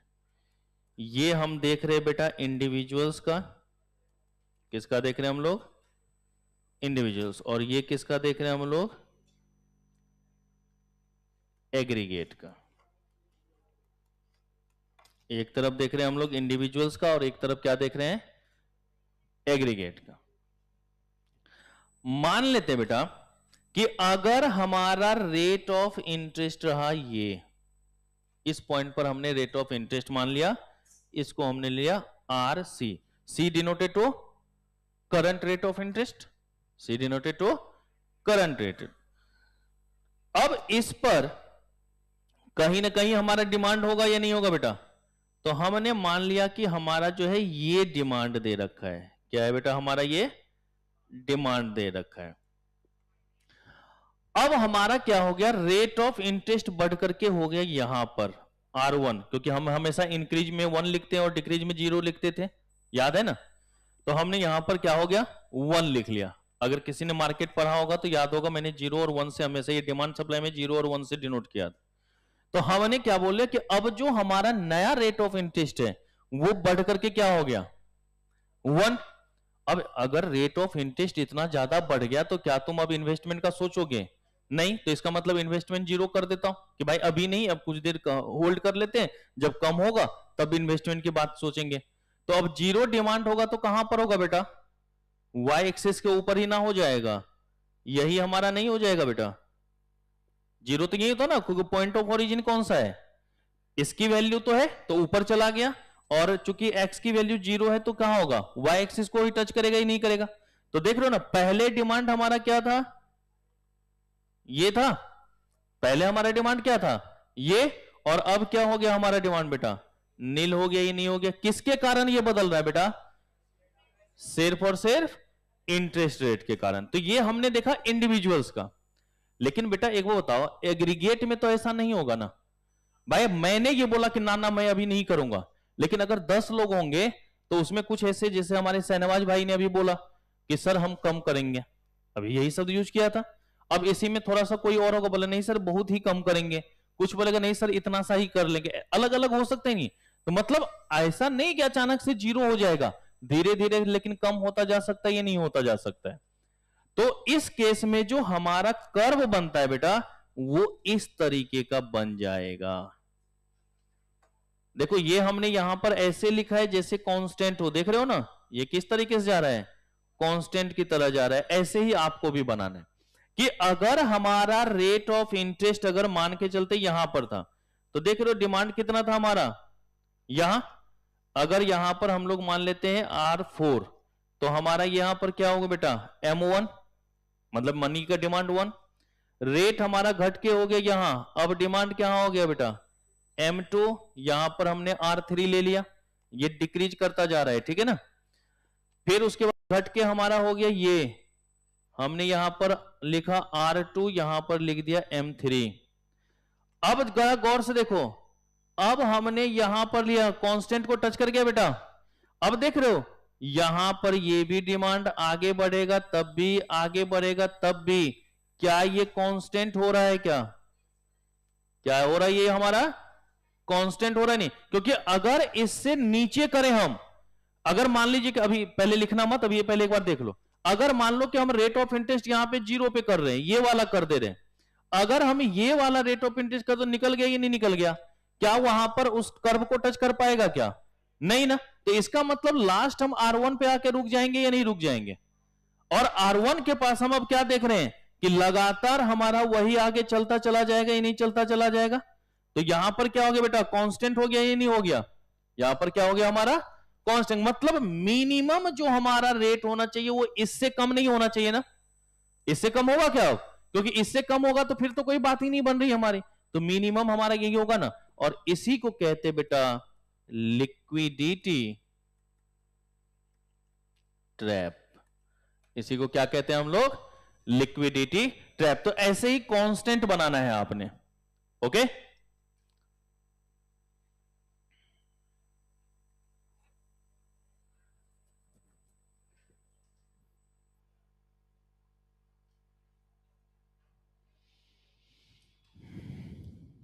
ओके बेटा, तो ये हमारा किसका हो गया, एक्सपेक्युलेटिव डिमांड फॉर मनी, ऊपर जो दो बातें हमने लिखी थी उसी के बेसिस पर ये हम लोगों ने देखा है।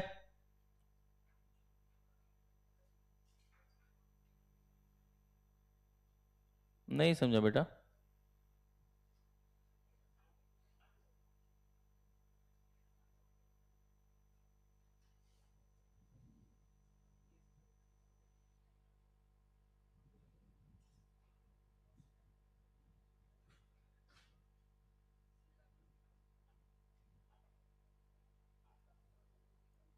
कौन सा फर्स्ट पैराग्राफ बेटा,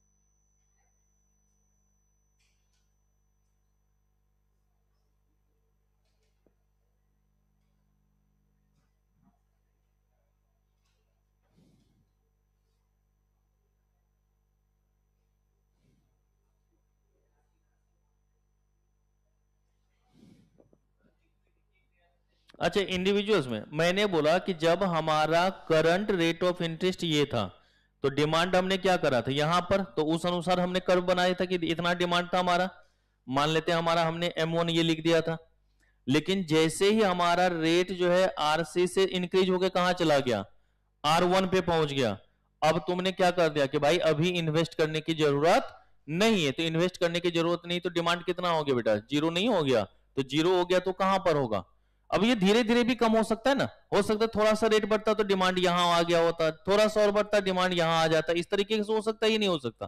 तो जैसे जैसे रेट बढ़ता जाएगा डिमांड क्या होता चला जाएगा, कम होता चला जाएगा। तो हमने लास्ट लिया कि मैक्सिमम यहां तक बढ़ गया, तो वहां पर क्या आ गया हमारा जीरो हो गया, और फिर सेकेंड वाले में चूंकि एग्रीगेट था तो अलग अलग लेवल पे हमने बात कर ली वहां पर, ओके। फिर भी नहीं आएगा, क्या हुआ, उससे नीचे कैसे जाएगा, अब अगर रेट यहां पर आ गया था तो इसके आगे तो कुछ हमारा डिमांड ही नहीं होगा ना, तो मिनिमम रेट हमारा R1 तक आ सकता है, उससे कम नहीं होगा। ओके, अभी पता है जापान की जो हालत है, जापान में है कि 10 साल के लिए अगर कोई भी इन्वेस्टमेंट करता है तो उसको रिटर्न कितना मिलता है? 0.2% पर मंथ पर एनम। कोई इन्वेस्ट करना चाहेगा? बॉन्ड वगैरह में कोई खरीदना चाहेगा क्या? 10 इयर्स इल्ड जो है वहां पर 0.2% पर एनम है। सबसे लास्ट वाला जब हम लोग बनाएंगे ना अभी, ठीक है, टॉबिन वाला, तब वहां पर देखेंगे इसको, वहां पर लिखवाऊंगा इन चीजों को। हो गया बेटा? पर मजा तो फिर भी नहीं आएगा। चलो थोड़ा सा और आगे बढ़ ले, क्योंकि एक नया शब्द आ गया, लिक्विडिटी ट्रैप। चलो लिखते हैं बेटा liquidity trap.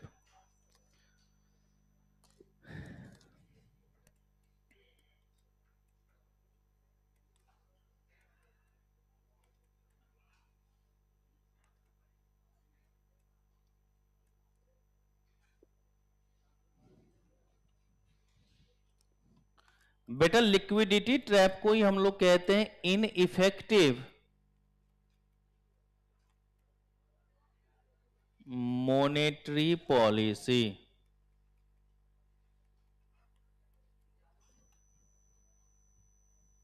Ineffective monetary policy कहता है कि इस केस में क्या होता है कि जो हमारा आरबीआई है, जो हमारा क्या है, आरबीआई है, वो एक्सपेंशनरी मॉनेटरी पॉलिसी को क्या करता है? फॉलो करता है। किसको फॉलो करता है? वो हमारा एक्सपेंशनरी मॉनेटरी पॉलिसी को फॉलो करेगा। तो लिखिएगा RBI follows expansionary monetary policy. अब एक्सपेंशनरी मॉनेटरी पॉलिसी का मतलब लोगों को ज्यादा सुख सुविधा प्रदान करना है ना। तो कहता है ये जो एक्सपेंशनरी मॉनेटरी पॉलिसी है, इसमें बाय गवर्नमेंट सिक्योरिटीज, गवर्नमेंट क्या करेगी? अब लोगों के पास पैसा हो, तो लोगों के पास पैसा हो तो क्या करेगा भाई? जो उसने बॉन्ड इशू किया हुआ था उसको वापस लेना शुरू करेगा ही नहीं करेगा कि भाई पैसा आप ले लो, कोई बात नहीं, बॉन्ड क्या करो, वापस कर लो। रिफाइनेंसिंग वाला इसी तरीके का सिस्टम होगा, एक जगह से लेके दूसरे को दे दिया तो उसके पास पैसा तो पहुंचा ही नहीं पहुंचा। तो जो भी गवर्नमेंट सिक्योरिटीज वगैरह है उसको क्या करेगा बेटा? आरबीआई फिर से वापस खरीदना शुरू कर देता है, नहीं खरीदना शुरू कर देता है। क्यों ऐसा क्यों करता है? तो इसके कुछ कारण है। टू इंक्रीज मनी सप्लाई, किसके लिए करेगा बेटा? मनी सप्लाई को ज्यादा से ज्यादा बढ़ाने के लिए। लोगों के पास पैसा जाएगा, इसका मतलब लोगों का इनकम बढ़े। टू इंक्रीज इनकम, लोगों का इनकम बढ़ेगा तो ऑटोमेटिक एग्रीगेट डिमांड क्या करेगा बेटा? बढ़ेगा ही नहीं बढ़ेगा? तो टू इंक्रीज एग्रीगेट डिमांड। और इसी तरीके से अगर ये सब चीजें बढ़ेगा तो ग्रोथ भी बढ़ेगा ही नहीं बढ़ेगा? अगर ये सारी चीजें भी होंगी तो क्या होगा? इकोनॉमिक ग्रोथ भी होगा, ये नहीं होगा? तो ये सारी चीजें हम लोग करते हैं तो इसके कारण। ओके लिख लिया। लेकिन भाई गवर्नमेंट का सोचना जायज है, गवर्नमेंट का सोचना जायज है, वो हमेशा सही करने की कोशिश करता है। बट हम लोगों की तरह होता भी है कि भाई सोचते तो हम हमेशा है कि सारे बच्चे पास हो जाएं, पर नहीं हो पाते हैं ना, क्योंकि जो हरकतें हैं वो तो 100% के लायक होती नहीं है। सिंपल सा फंडा है भाई, सीधी बात, नो बकवास। इतने दिन समझा लिए तो अब तो एग्जाम्पल वही बनेगा हमारा। तो जो हरकतें हैं वो 100% के लायक रहता नहीं है, लोग 100% की तरफ जाते नहीं। मतलब हम चाहते तो सही हैं भाई आरबीआई ने यहां पे जो पॉलिसी अपनी अपनाई, जो ये ओपन मार्केट इकोनॉमी को देख रहा है, इसके जो ओपन मार्केट ऑपरेशंस की बात कर रहा है, उसके बेसिस पर तो वो यही चाहता है कि भाई मार्केट में या हमारे इंडिविजुअल्स के लिए या हमारे लोगों के लिए सब कुछ क्या हो जाए, अच्छा हो जाए। लेकिन कहीं ना कहीं कुछ ना कुछ हमारा क्या होगा, नेगेटिव जरूर हो जाएगा। तो यहीं पर लिखेगा बेटा, but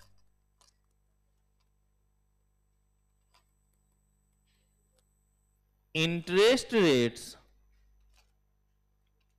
are too low that people do not want to hold bonds and only want to keep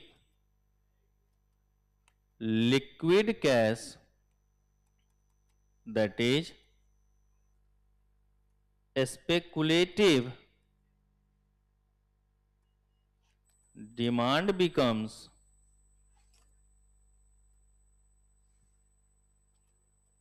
perfectly elastic with respect to interest rate. देख रहे हो बेटा, ये जो यहां पर हमारा कर्व बना था, इस कर्व को जरा गौर से ध्यान में दो कि ये जो हमारा यहां पर कर्व बना था, ये क्या हो गया था, स्ट्रेट लाइन बन गया था, नहीं बन गया था बेटा। और ऐसे में डिमांड कर्व क्या होता है बेटा, इलास्टिसिटी क्या होती है, इन्फिनाइट होती है, नहीं होती। और इन्फिनाइट को ही हम लोग क्या कहते हैं, परफेक्टली इलास्टिक नहीं कहते हैं। तो वही कहा कि रेट ऑफ इंटरेस्ट इतना ज्यादा कम हो चुका है कि जो हमारा डिमांड कर्व है वो कैसा बन जाएगा, परफेक्टली इलास्टिक ना, सॉरी परफेक्टली इलास्टिक ना, इन्फिनाइट हो जाएगा। अब अगर परफेक्टली इलास्टिक हो जाता है, मतलब किसी भी तरीके का कोई बदलाव की बात तो हम लोग कर नहीं रहे, तो इस केस में क्या लोग पैसा इन्वेस्ट करना चाहेगा क्या। हमने क्या बोला कि रेट इतना कम हो गया कि आपको रिटर्न तो कुछ मिलने वाला नहीं। जब रिटर्न मिलने वाला ही नहीं तो हम क्या करेंगे बेटा, पैसा वहां पर नहीं लगाएंगे। ओके, तो देख रहे हो ना, सोचा तो अच्छे के लिए था, पर अच्छा हो पाता है क्या, नहीं। बहुत सारे अदर्स फैक्टर्स भी होते हैं जिसके कारण कहीं ना कहीं कुछ ना कुछ इंपैक्ट हो जाता है। तो ये बातें आपको थोड़ा सा यहां पर ध्यान में रखना। बेटा एग्रीगेट पे निकालते हैं, इंडिविजुअल्स पे नहीं निकालते, वो हमेशा बदलता रहेगा ना, सबका अलग अलग होता है ना, इस चक्कर में। ओके बेटा, कर लिए। नहीं, अगर आपको बोल दिया जाए कि आप हमसे बॉन्ड लो और बॉन्ड पे जो है हम आपको इंटरेस्ट रेट दे रहे हैं 2%, तो आप क्या बोलोगे, बैंक में ना जमा कर लेंगे कि 6-6.5% दे देगा।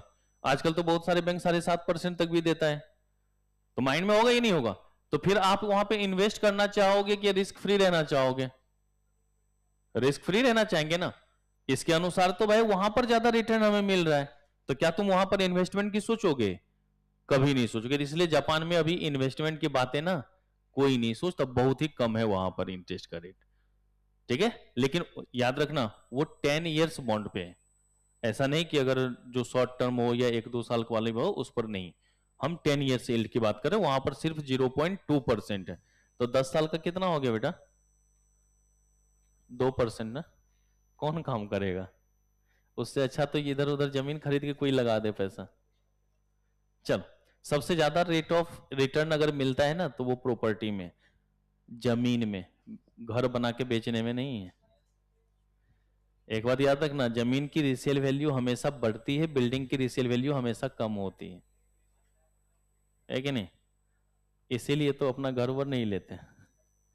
हाँ, यहाँ पे घर लेने में कोई फायदा नहीं है। एक वो बताओ, आज मैं कहीं पर लूं, फिर 2-4-5 साल के बाद उसको बेच के चला जाऊं, क्या फायदा होगा, कुछ नहीं। इससे अच्छा आराम से उसको कहीं पे जमा करके रख दिया जाए, जब बिहार में ही और जमीन ले लिया जाए तो कितना फायदा हो जाएगा। ऐसे हमारे पास पैसा है नहीं, हम गरीब 5,000 कमाने वाला आदमी क्या रखेगा, है कि नहीं। 5,000 वाले के पास कुछ होता है, 5,000 मंथ में क्या होता है बेटा, है कि नहीं। उतना तो खाने पीने में खर्च हो जाता है भाई, है कि नहीं। चल, तभी तो देखते ना मैं जल्दी बाहर का कुछ नहीं खाता, क्यों, पैसा ही नहीं तो खाऊंगा क्या। चलो, नहीं नहीं, बहुत कम है बेटा। 5,000 प्लस 1,000 सर दे देते हैं कि जूस वूस पी लीजिएगा, तो 6,000 रुपए हमारी टोटल इनकम है। चलो, अब आते हैं बेटा हम लोग आखिरी पड़ाव की तरफ और देखते हैं method number 4।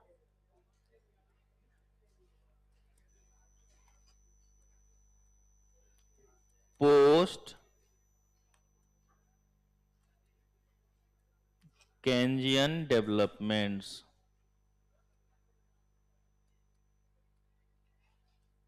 Post Keynesian development. सबसे पहले हम लोगों ने फिशर साहब का देख लिया था। फिशर्स के बाद हमारे दो भाई साहब और आ गए थे हमारे, कौन कौन से? कैम्ब्रिज वगैरह वाला याद है? ये नहीं हो गए, भुला गए क्या है कि? फिर उसके बाद हमारे केंजियन भाई साहब आ गए। कैम्ब्रिज में तो 4 अलग अलग थे और एक नाम अलग था बस, रॉबर्टसन। बाकी तो 3 नाम आप लोगों ने पहले से सुन ही रखा था, एल्फ्रेड मार्शल, लेसे पिगो और जेम केंज का नाम सुन ही रखा था। फिर उसके बाद हमारा आ गया केंजियन अप्रोच। 3 अप्रोच देख लिया था। अब है कि केंज के बाद भी तो कोई ना कोई बदलाव हुआ भाई। 1936 के बाद क्या ऐसा थोड़ी ना कि कोई नहीं चेंज हुआ। तो सबसे पहला कंसेप्ट जो आया था वो 1952 से 1956 के बीच की बात आई थी। ठीक है, तो लिखिएगा, उसका नाम है, उसमें भी हम लोग अलग अलग बातें पढ़ेंगे। तो पहला, inventory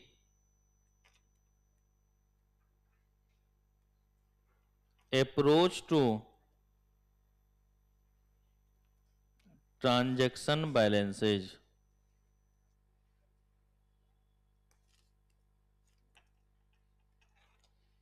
inventory approach to transaction balances,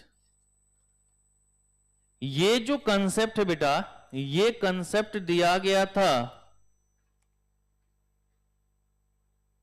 बॉमोल and Tobin के द्वारा। किसके द्वारा? बॉमोल और टॉबिन के द्वारा। बॉमोल ने दिया था 1952 में और टॉबिन ने दिया था 1900। इसलिए हमने शुरुआत में ही बोला था कि 52 से 56 के बीच में ये कंसेप्ट हमारा क्या हुआ था, आया था। टॉबिन का अलग से भी है, सबसे लास्ट हम लोग टॉबिन का ही पढ़ेंगे। लेकिन यहां पे बॉमोल को किसके द्वारा सपोर्ट किया गया था बेटा? टॉबिन के द्वारा। इन्होंने कहा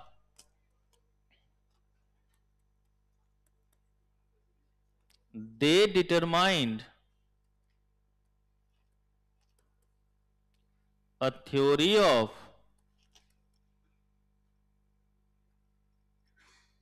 transaction demand for money known as inventory theoretic approach। इसके इन दोनों के द्वारा जो हमारा कंसेप्ट दिया गया उसको किस नाम से जानते बेटा हम लोग? इन्वेंट्री थ्योरेटिक अप्रोच के माध्यम से जानते हैं। इन्वेंट्री थ्योरेटिक अप्रोच कहलाता है। ठीक है, अब यहां पर देखो, ये जो हम लोग बात कर रहे हैं यहां पर इन्वेंट्री की, ये जो हम लोग किसकी बात कर रहे हैं? हम लोग इन्वेंट्री की। अब ये इन्वेंट्री का मतलब क्या है? इन्वेंट्री को हम लोग किस नजरिए से देखते हैं? तो इन्वेंट्री का मतलब होता है बेटा emphasis on store of value. और ये समझाने की जरूरत नहीं है, अकाउंट्स में पूरा का पूरा आपने AS2 पढ़ा होगा। क्लोजिंग स्टॉक ही तो आसान शब्दों में कहते हैं ना, और क्लोजिंग स्टॉक का मतलब क्या हो गया?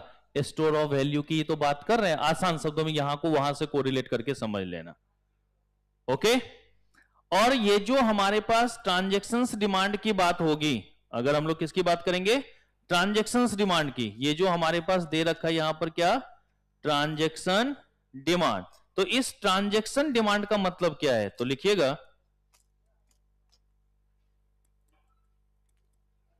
in this method or approach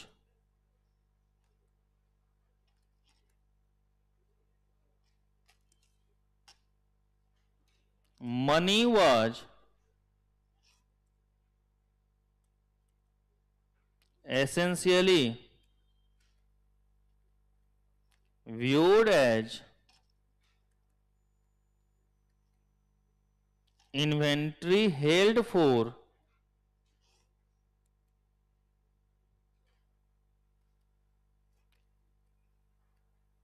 transaction purpose.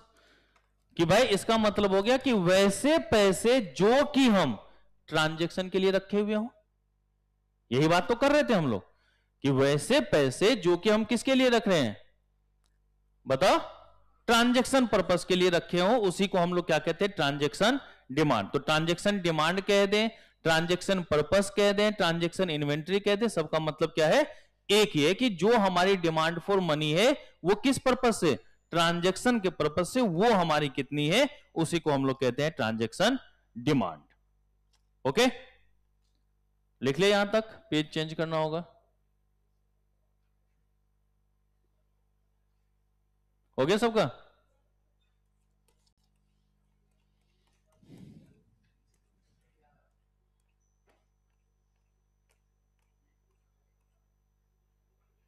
जल्दी लिख लो।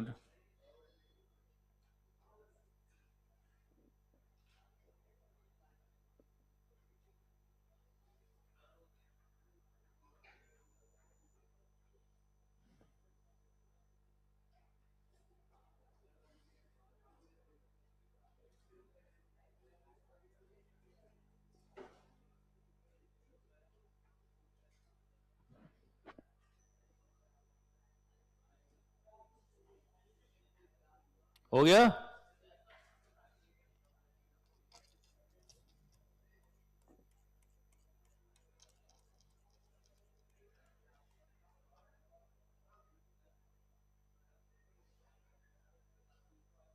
कहां से स्टार्ट करना है?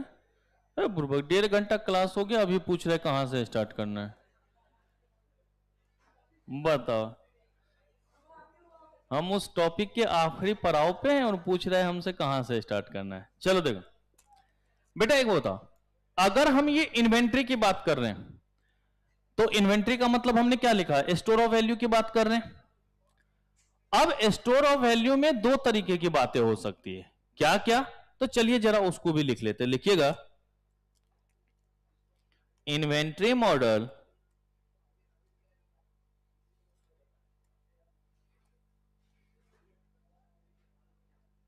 assumes that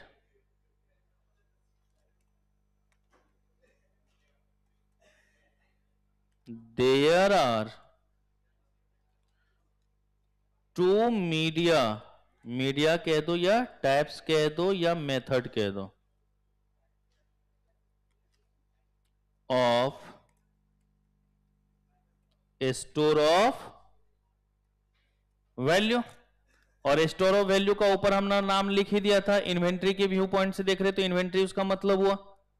चलिए, सबसे पहला इसमें मनी इन हैंड अपने पास रखो, है ना, और interest bearing alternative financial asset. पहला तो अपने पास लिख लो, या जहां कहीं से आपको क्या मिल रहा हो, इंटरेस्ट मिल सकता हो, ये भी तो हमारे पास है ना, वैल्यू की बढ़ने की बात है, वो भी तो हमारा स्टोरी है भाई। अगर आपने बॉन्ड वगैरह पर परचेज किया तो कुछ ना कुछ तो इंटरेस्ट मिलेगा ना भाई, कुछ ना कुछ तो रिटर्न मिलेगा आपके पास। तो अगर स्टोर ऑफ वैल्यू की बात करते हैं तो मनी इन हैंड, या और साथ ही साथ कौन सा आगे बेटा, interest bearing alternative financial assets. तो फाइनेंशियल एसेट्स का मतलब क्या होगा कि जिस पर हमें क्या मिल रहा हो, इंटरेस्ट मिल रहा हो, जिस पर हमें क्या मिल रहा हो, इंटरेस्ट मिल रहा हो, उसकी बात करना मां। तो कहता है, जी सर, इतना स्लो काहे लिखता है, एक लाइन तो लिखवाया था अभी। लिखो बेटा, there is a fixed cost of making transfer between money and such alternative financial assets. बेटा एक वो बताओ, तुमने हाथ में पैसे रखे हुए, अपने पास पैसे रखे हुए, और तुमने उससे क्या करा, कोई भी शेयर वगैरह परचेज कर लिया। अब परचेज करते हो तो उस पर क्या ट्रांजैक्शन चार्ज नहीं लगता है? लगता ही नहीं लगता है। जो हमारा वो क्या कहते हैं उसको, बोरोइंग्स का कमीशन होता है, वो कमीशन वगैरह देना पड़ता ही नहीं देना पड़ता, ब्रोकरेज वगैरह जिसको कहते हैं, देना पड़ता ही नहीं देना पड़ता है। तो मतलब जितनी दफा हम ट्रांजैक्शन करेंगे उतनी बार नुकसान होगा ही नहीं होगा? उतनी बार हमारा क्या होगा, नुकसान होगा। तो मतलब कहीं ना कहीं हमारे पास एक तरीके का ये फिक्स कॉस्ट बन जाता है, ये नहीं बन जाता कि जितनी बार हमने ट्रांजैक्शन किया, कि अगर हमारे पास जो मनी है, और मनी को हम लोग कहां पे ट्रांसफर कर रहे हैं बेटा, हम लोग फाइनेंशियल एसेट्स में कर रहे हैं, तो कहीं ना कहीं पर यहां पर हमारे पास एक फिक्स्ड कॉस्ट जरूर होगा। और जैसे हम लोग क्या करते हैं, ब्रोकरेज चार्जेस की बात करते हैं हम लोग, जो भी हम लोग ब्रोकरेज कमीशन दे रहे हैं उसकी बात करते हैं हम लोग, तो कहीं ना कहीं ये हमारा एक तरीके का नुकसान लग रहा होगा, ये नहीं लग रहा होगा कि भाई जितनी बार हम लोग उसको ट्रांजैक्शन करेंगे उतनी बार हमारा ये चार्ज होगा।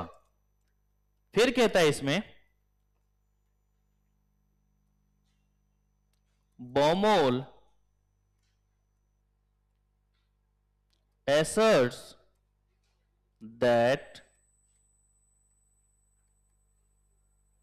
individuals hold money for transaction purpose। बेटा एक वो बताओ, तो बॉमोल क्या कहता है कि भाई इंडिविजुअल्स जो है वो क्या करेगा, अपने हाथ में पैसा रखेगा, लेकिन क्या अपने हाथ में पैसा रखने के बावजूद क्या कॉस्ट नहीं हो रहा होगा बेटा, है ना?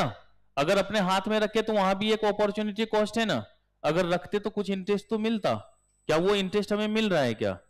तो वहां भी नुकसान हो रहा है, ये नहीं हुआ। अपने हाथ में भी रखने में हमारे क्या होता है, नुकसान होता है, और अगर हम बार बार ट्रांजेक्शन कर रहे हैं उसमें भी क्या होता है हमारा। लेकिन यहां पर यह होगा कि वैल्यू में रिडक्शन तो नहीं हो सकता ना, जबकि अगर फाइनेंशियल एसेट्स की बात करते हैं तो वहां पर हमारा कैपिटल लॉस भी तो हो सकता है, ये नहीं हो सकता भाई। वैल्यू बढ़ सकता है, इन्वेस्टमेंट में क्या होता है, वैल्यू बढ़ सकता है, तो वैल्यू क्या हो सकता है, घट भी तो सकता नहीं। यहां पर मेन जो ये लोग बात कर रहे हैं ना, ये जितने भी अभी हम 3-4 बातें करेंगे वो सब के सब एक्सपेकुलेटिव के बारे में ही बात कर रहा है, इन्वेस्टमेंट के बारे में ही बात कर रहा है। तो कहीं ना कहीं वहां पर क्या होगा बेटा कि इंडिविजुअल्स जो है अपने हाथों में पैसों को रखेगा, किस बेसिस के लिए, ट्रांजैक्शन पर्पस के लिए। और ये तो शुरू में हम लोग के की वैल्यू देख भी चुके हैं कि ट्रांजैक्शन पर्पस के लिए कहीं ना कहीं वो क्या करेगा, पैसों को रखेगा। कहता है they also incurred, they also इनकर, अभी यही बताया था मैंने, cost when they hold the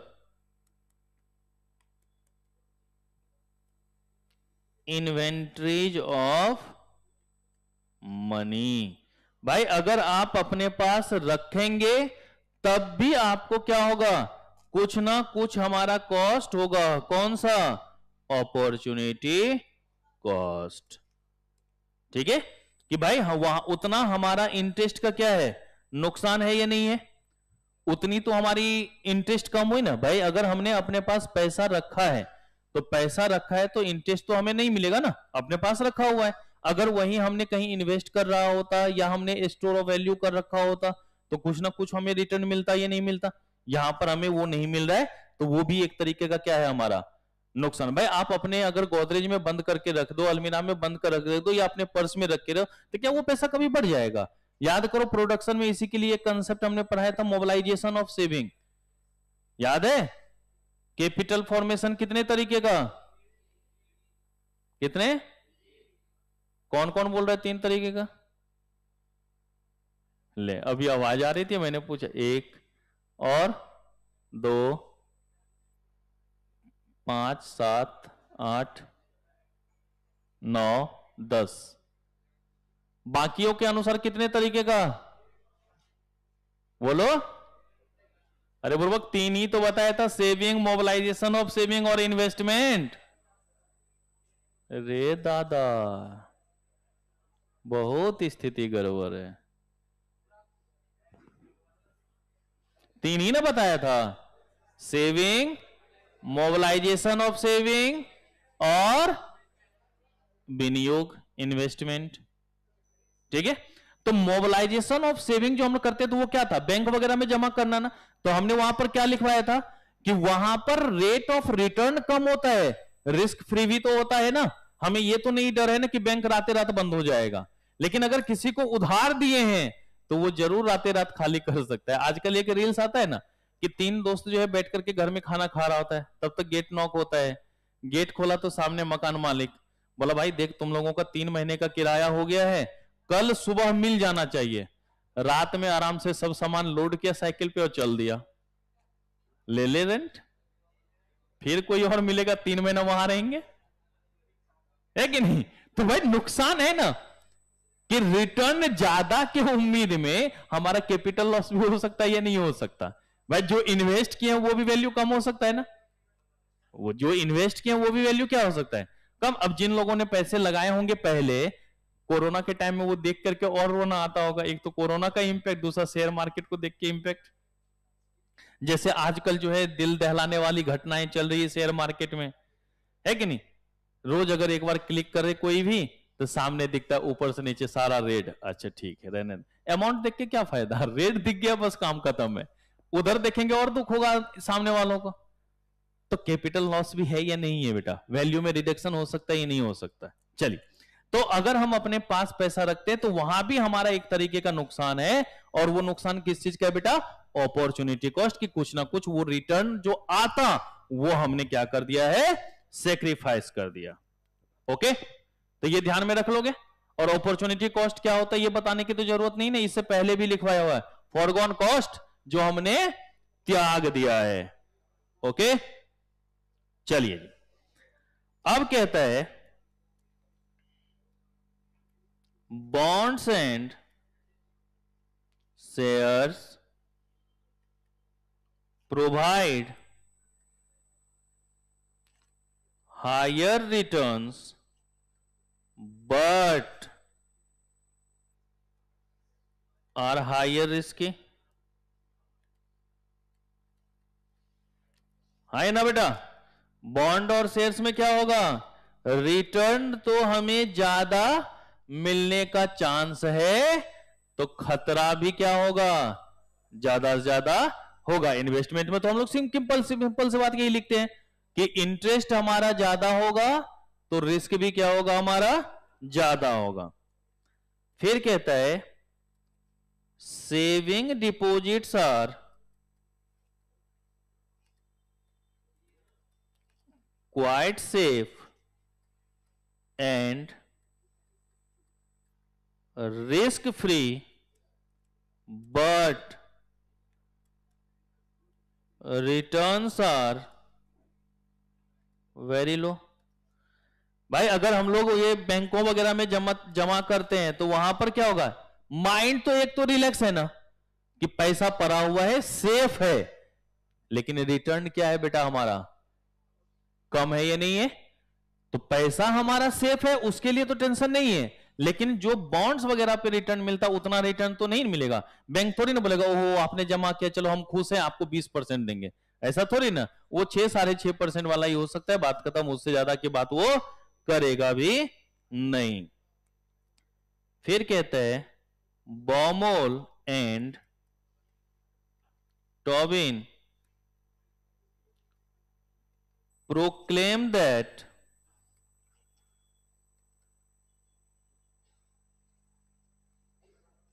transaction demand for money depends on rate of interest. Baumol और टोबिन ने क्या कहा कि भाई जो हमारा डिमांड फॉर मनी होगा, जो हमारा क्या होगा, डिमांड फॉर मनी होगा, वो किसके ऊपर डिपेंड करेगा, रेट ऑफ इंटरेस्ट के ऊपर। भाई अगर रेट ऑफ इंटरेस्ट ज्यादा होता है तो लोग क्या सोचते हैं, रहने देना थोड़ा सा, हम क्या इन्वेस्टमेंट की बात करते, जमा ही कर लेते, नहीं हो जाता है इस तरीके। तो बॉमल और टॉबिन ने यही बात बोला कि भाई जो हमारा डिपेंडेंसी है, डिमांड फॉर मनी है, वो किसके ऊपर डिपेंड करेगा, रेट ऑफ इंटरेस्ट के ऊपर। ओके, कहता है Baumol has proved that the average amount of cash withdrawal which minimizes cost is given by,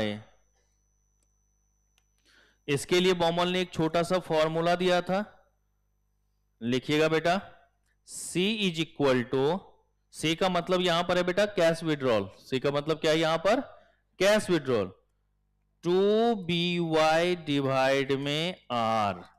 क्या लिख दिया हमने यहां पे, C is equal to 2BY divide में R।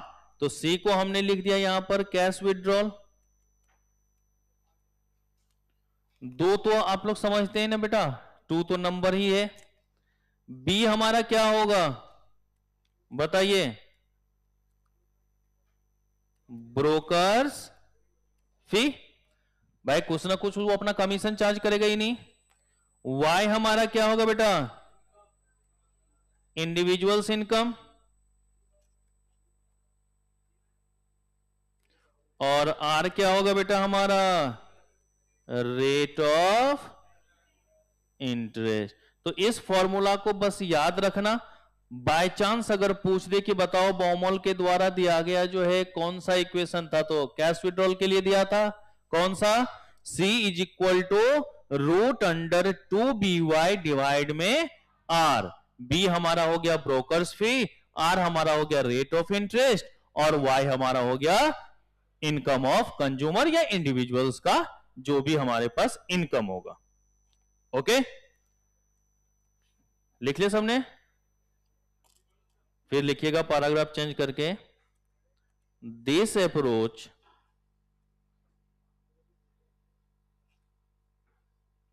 also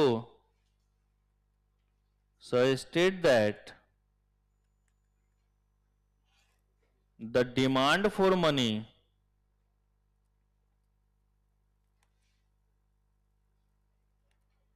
and bonds depends on the cost of making transfer between the two। बेटा अगर transfer cost ज्यादा से ज्यादा होगा तो कोई भी उसमें पैसे लगाना चाहेगा क्या, नहीं लगाना चाहेगा, सिंपल सी बात कर रहे। तो अगर ब्रोकर्स फी ज्यादा होगा, अगर ब्रोकर्स फी क्या होगा बेटा, ज्यादा होगा, तो कॉस्ट ऑफ ट्रांसफर भी क्या हो जाएगा, ज्यादा। तो ट्रांजैक्शन क्या करोगे आप, ज्यादा या कम, कम करोगे ना। भाई अगर ज्यादा खर्चे हो रहे हैं तो हम ट्रांजैक्शन क्या करेंगे। भाई जैसे अभी देखो ना, सिंपल सा आसान शब्दों में समझो, अभी बैंक ने तो हर किसी के ऊपर अप्लाई कर रखा है, महीने में 5 ट्रांजैक्शन फ्री देता है किसी भी बैंक से, लेकिन 5 के बाद चार्ज करता है या नहीं करता, 5 के बाद क्या करता है, चार्ज करता है।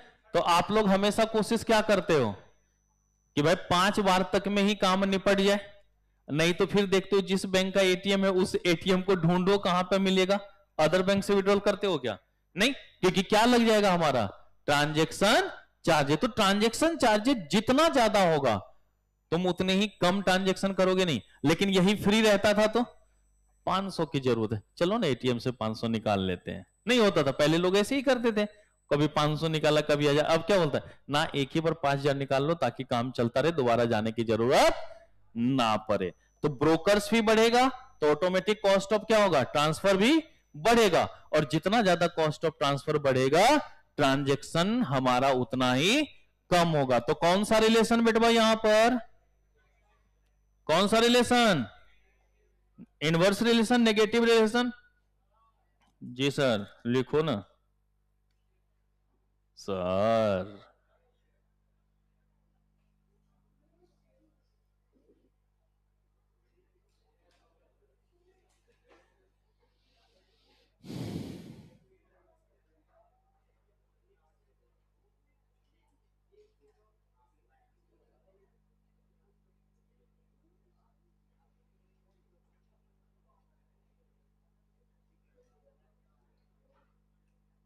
हो गया?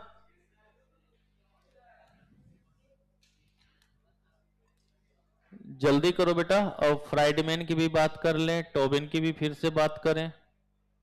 अभी बहुत समय है बेटा हमारे पास, उपयुक्त समय बचा हुआ है हमारे।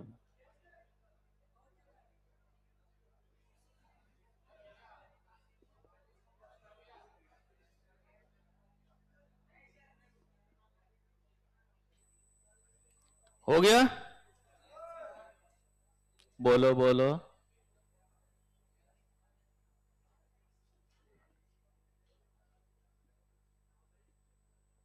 चलिए जरा, अब लिखिए यहां पर, यहां ए पॉइंट लिखा था ना हमने बेटा,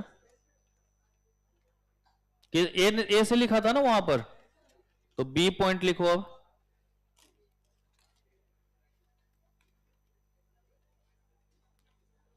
Friedman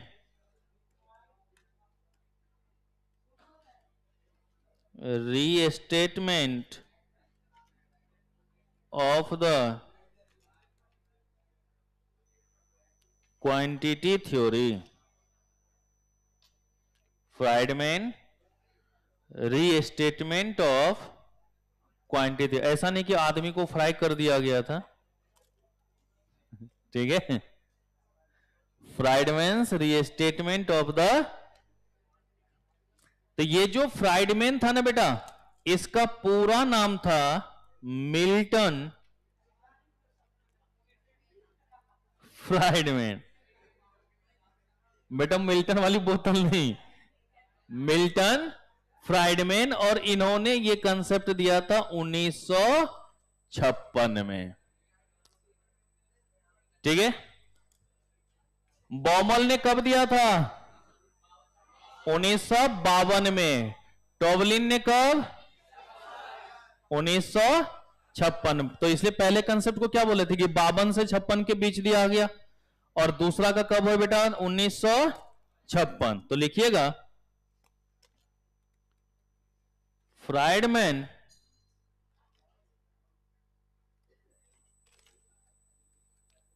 extended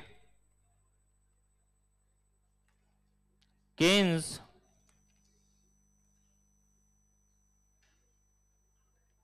speculative money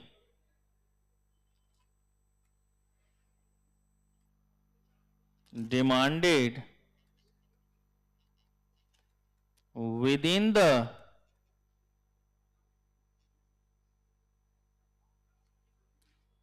framework of asset price theory. कि जो हमारा किंज वाला कंसेप्ट था ना, जो हमारा किंज वाला कंसेप्ट था, उसी को थोड़ा सा बढ़ाने का काम किसने किया था बेटा, फ्राइडमैन ने किया था, ठीक है। He trades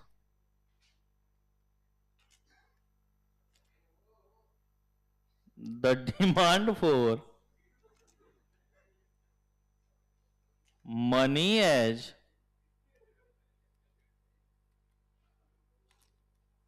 nothing more than the application of a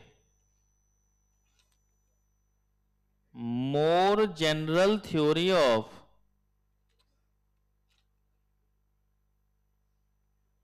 demand for capital assets.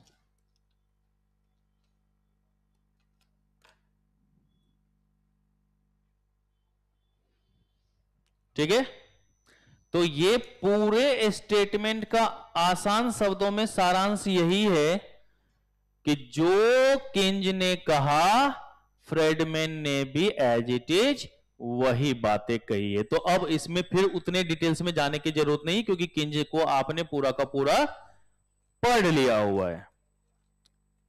कहता है डिमांड फॉर मनी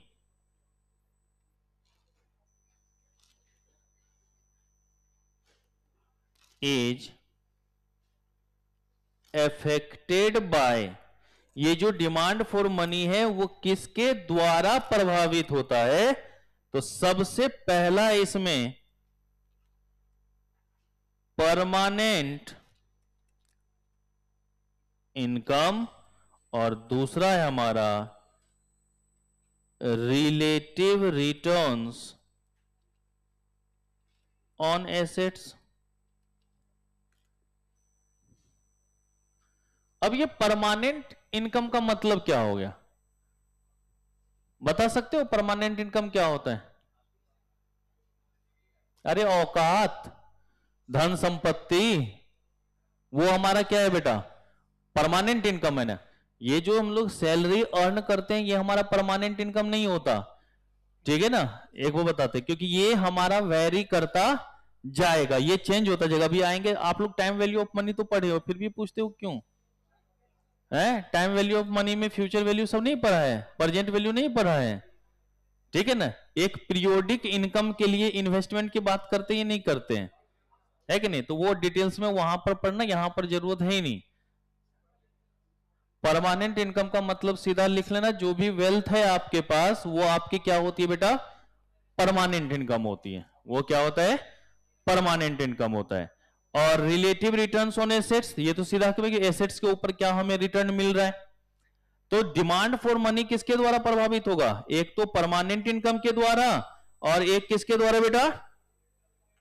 तो हमेशा परमानेंट इनकम का मतलब क्या लिख लोगे? Measures of wealth, measures of wealth.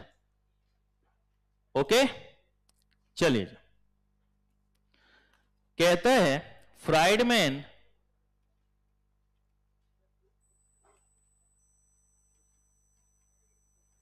maintains that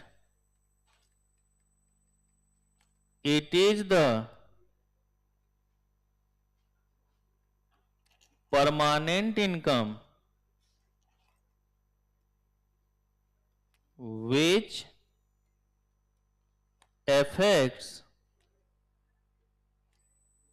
demand for money.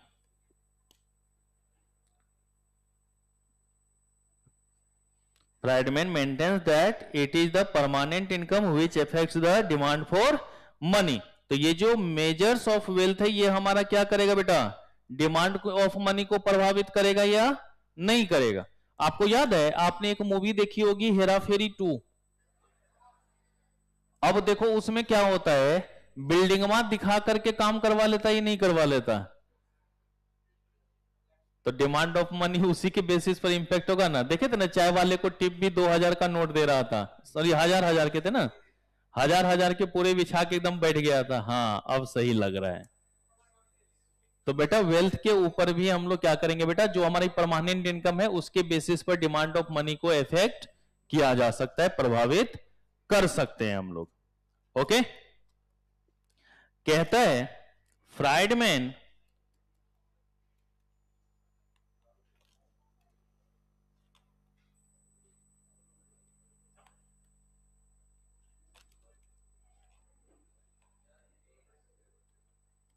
maintains या determines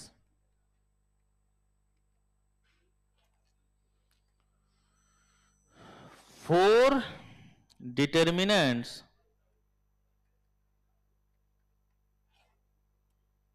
of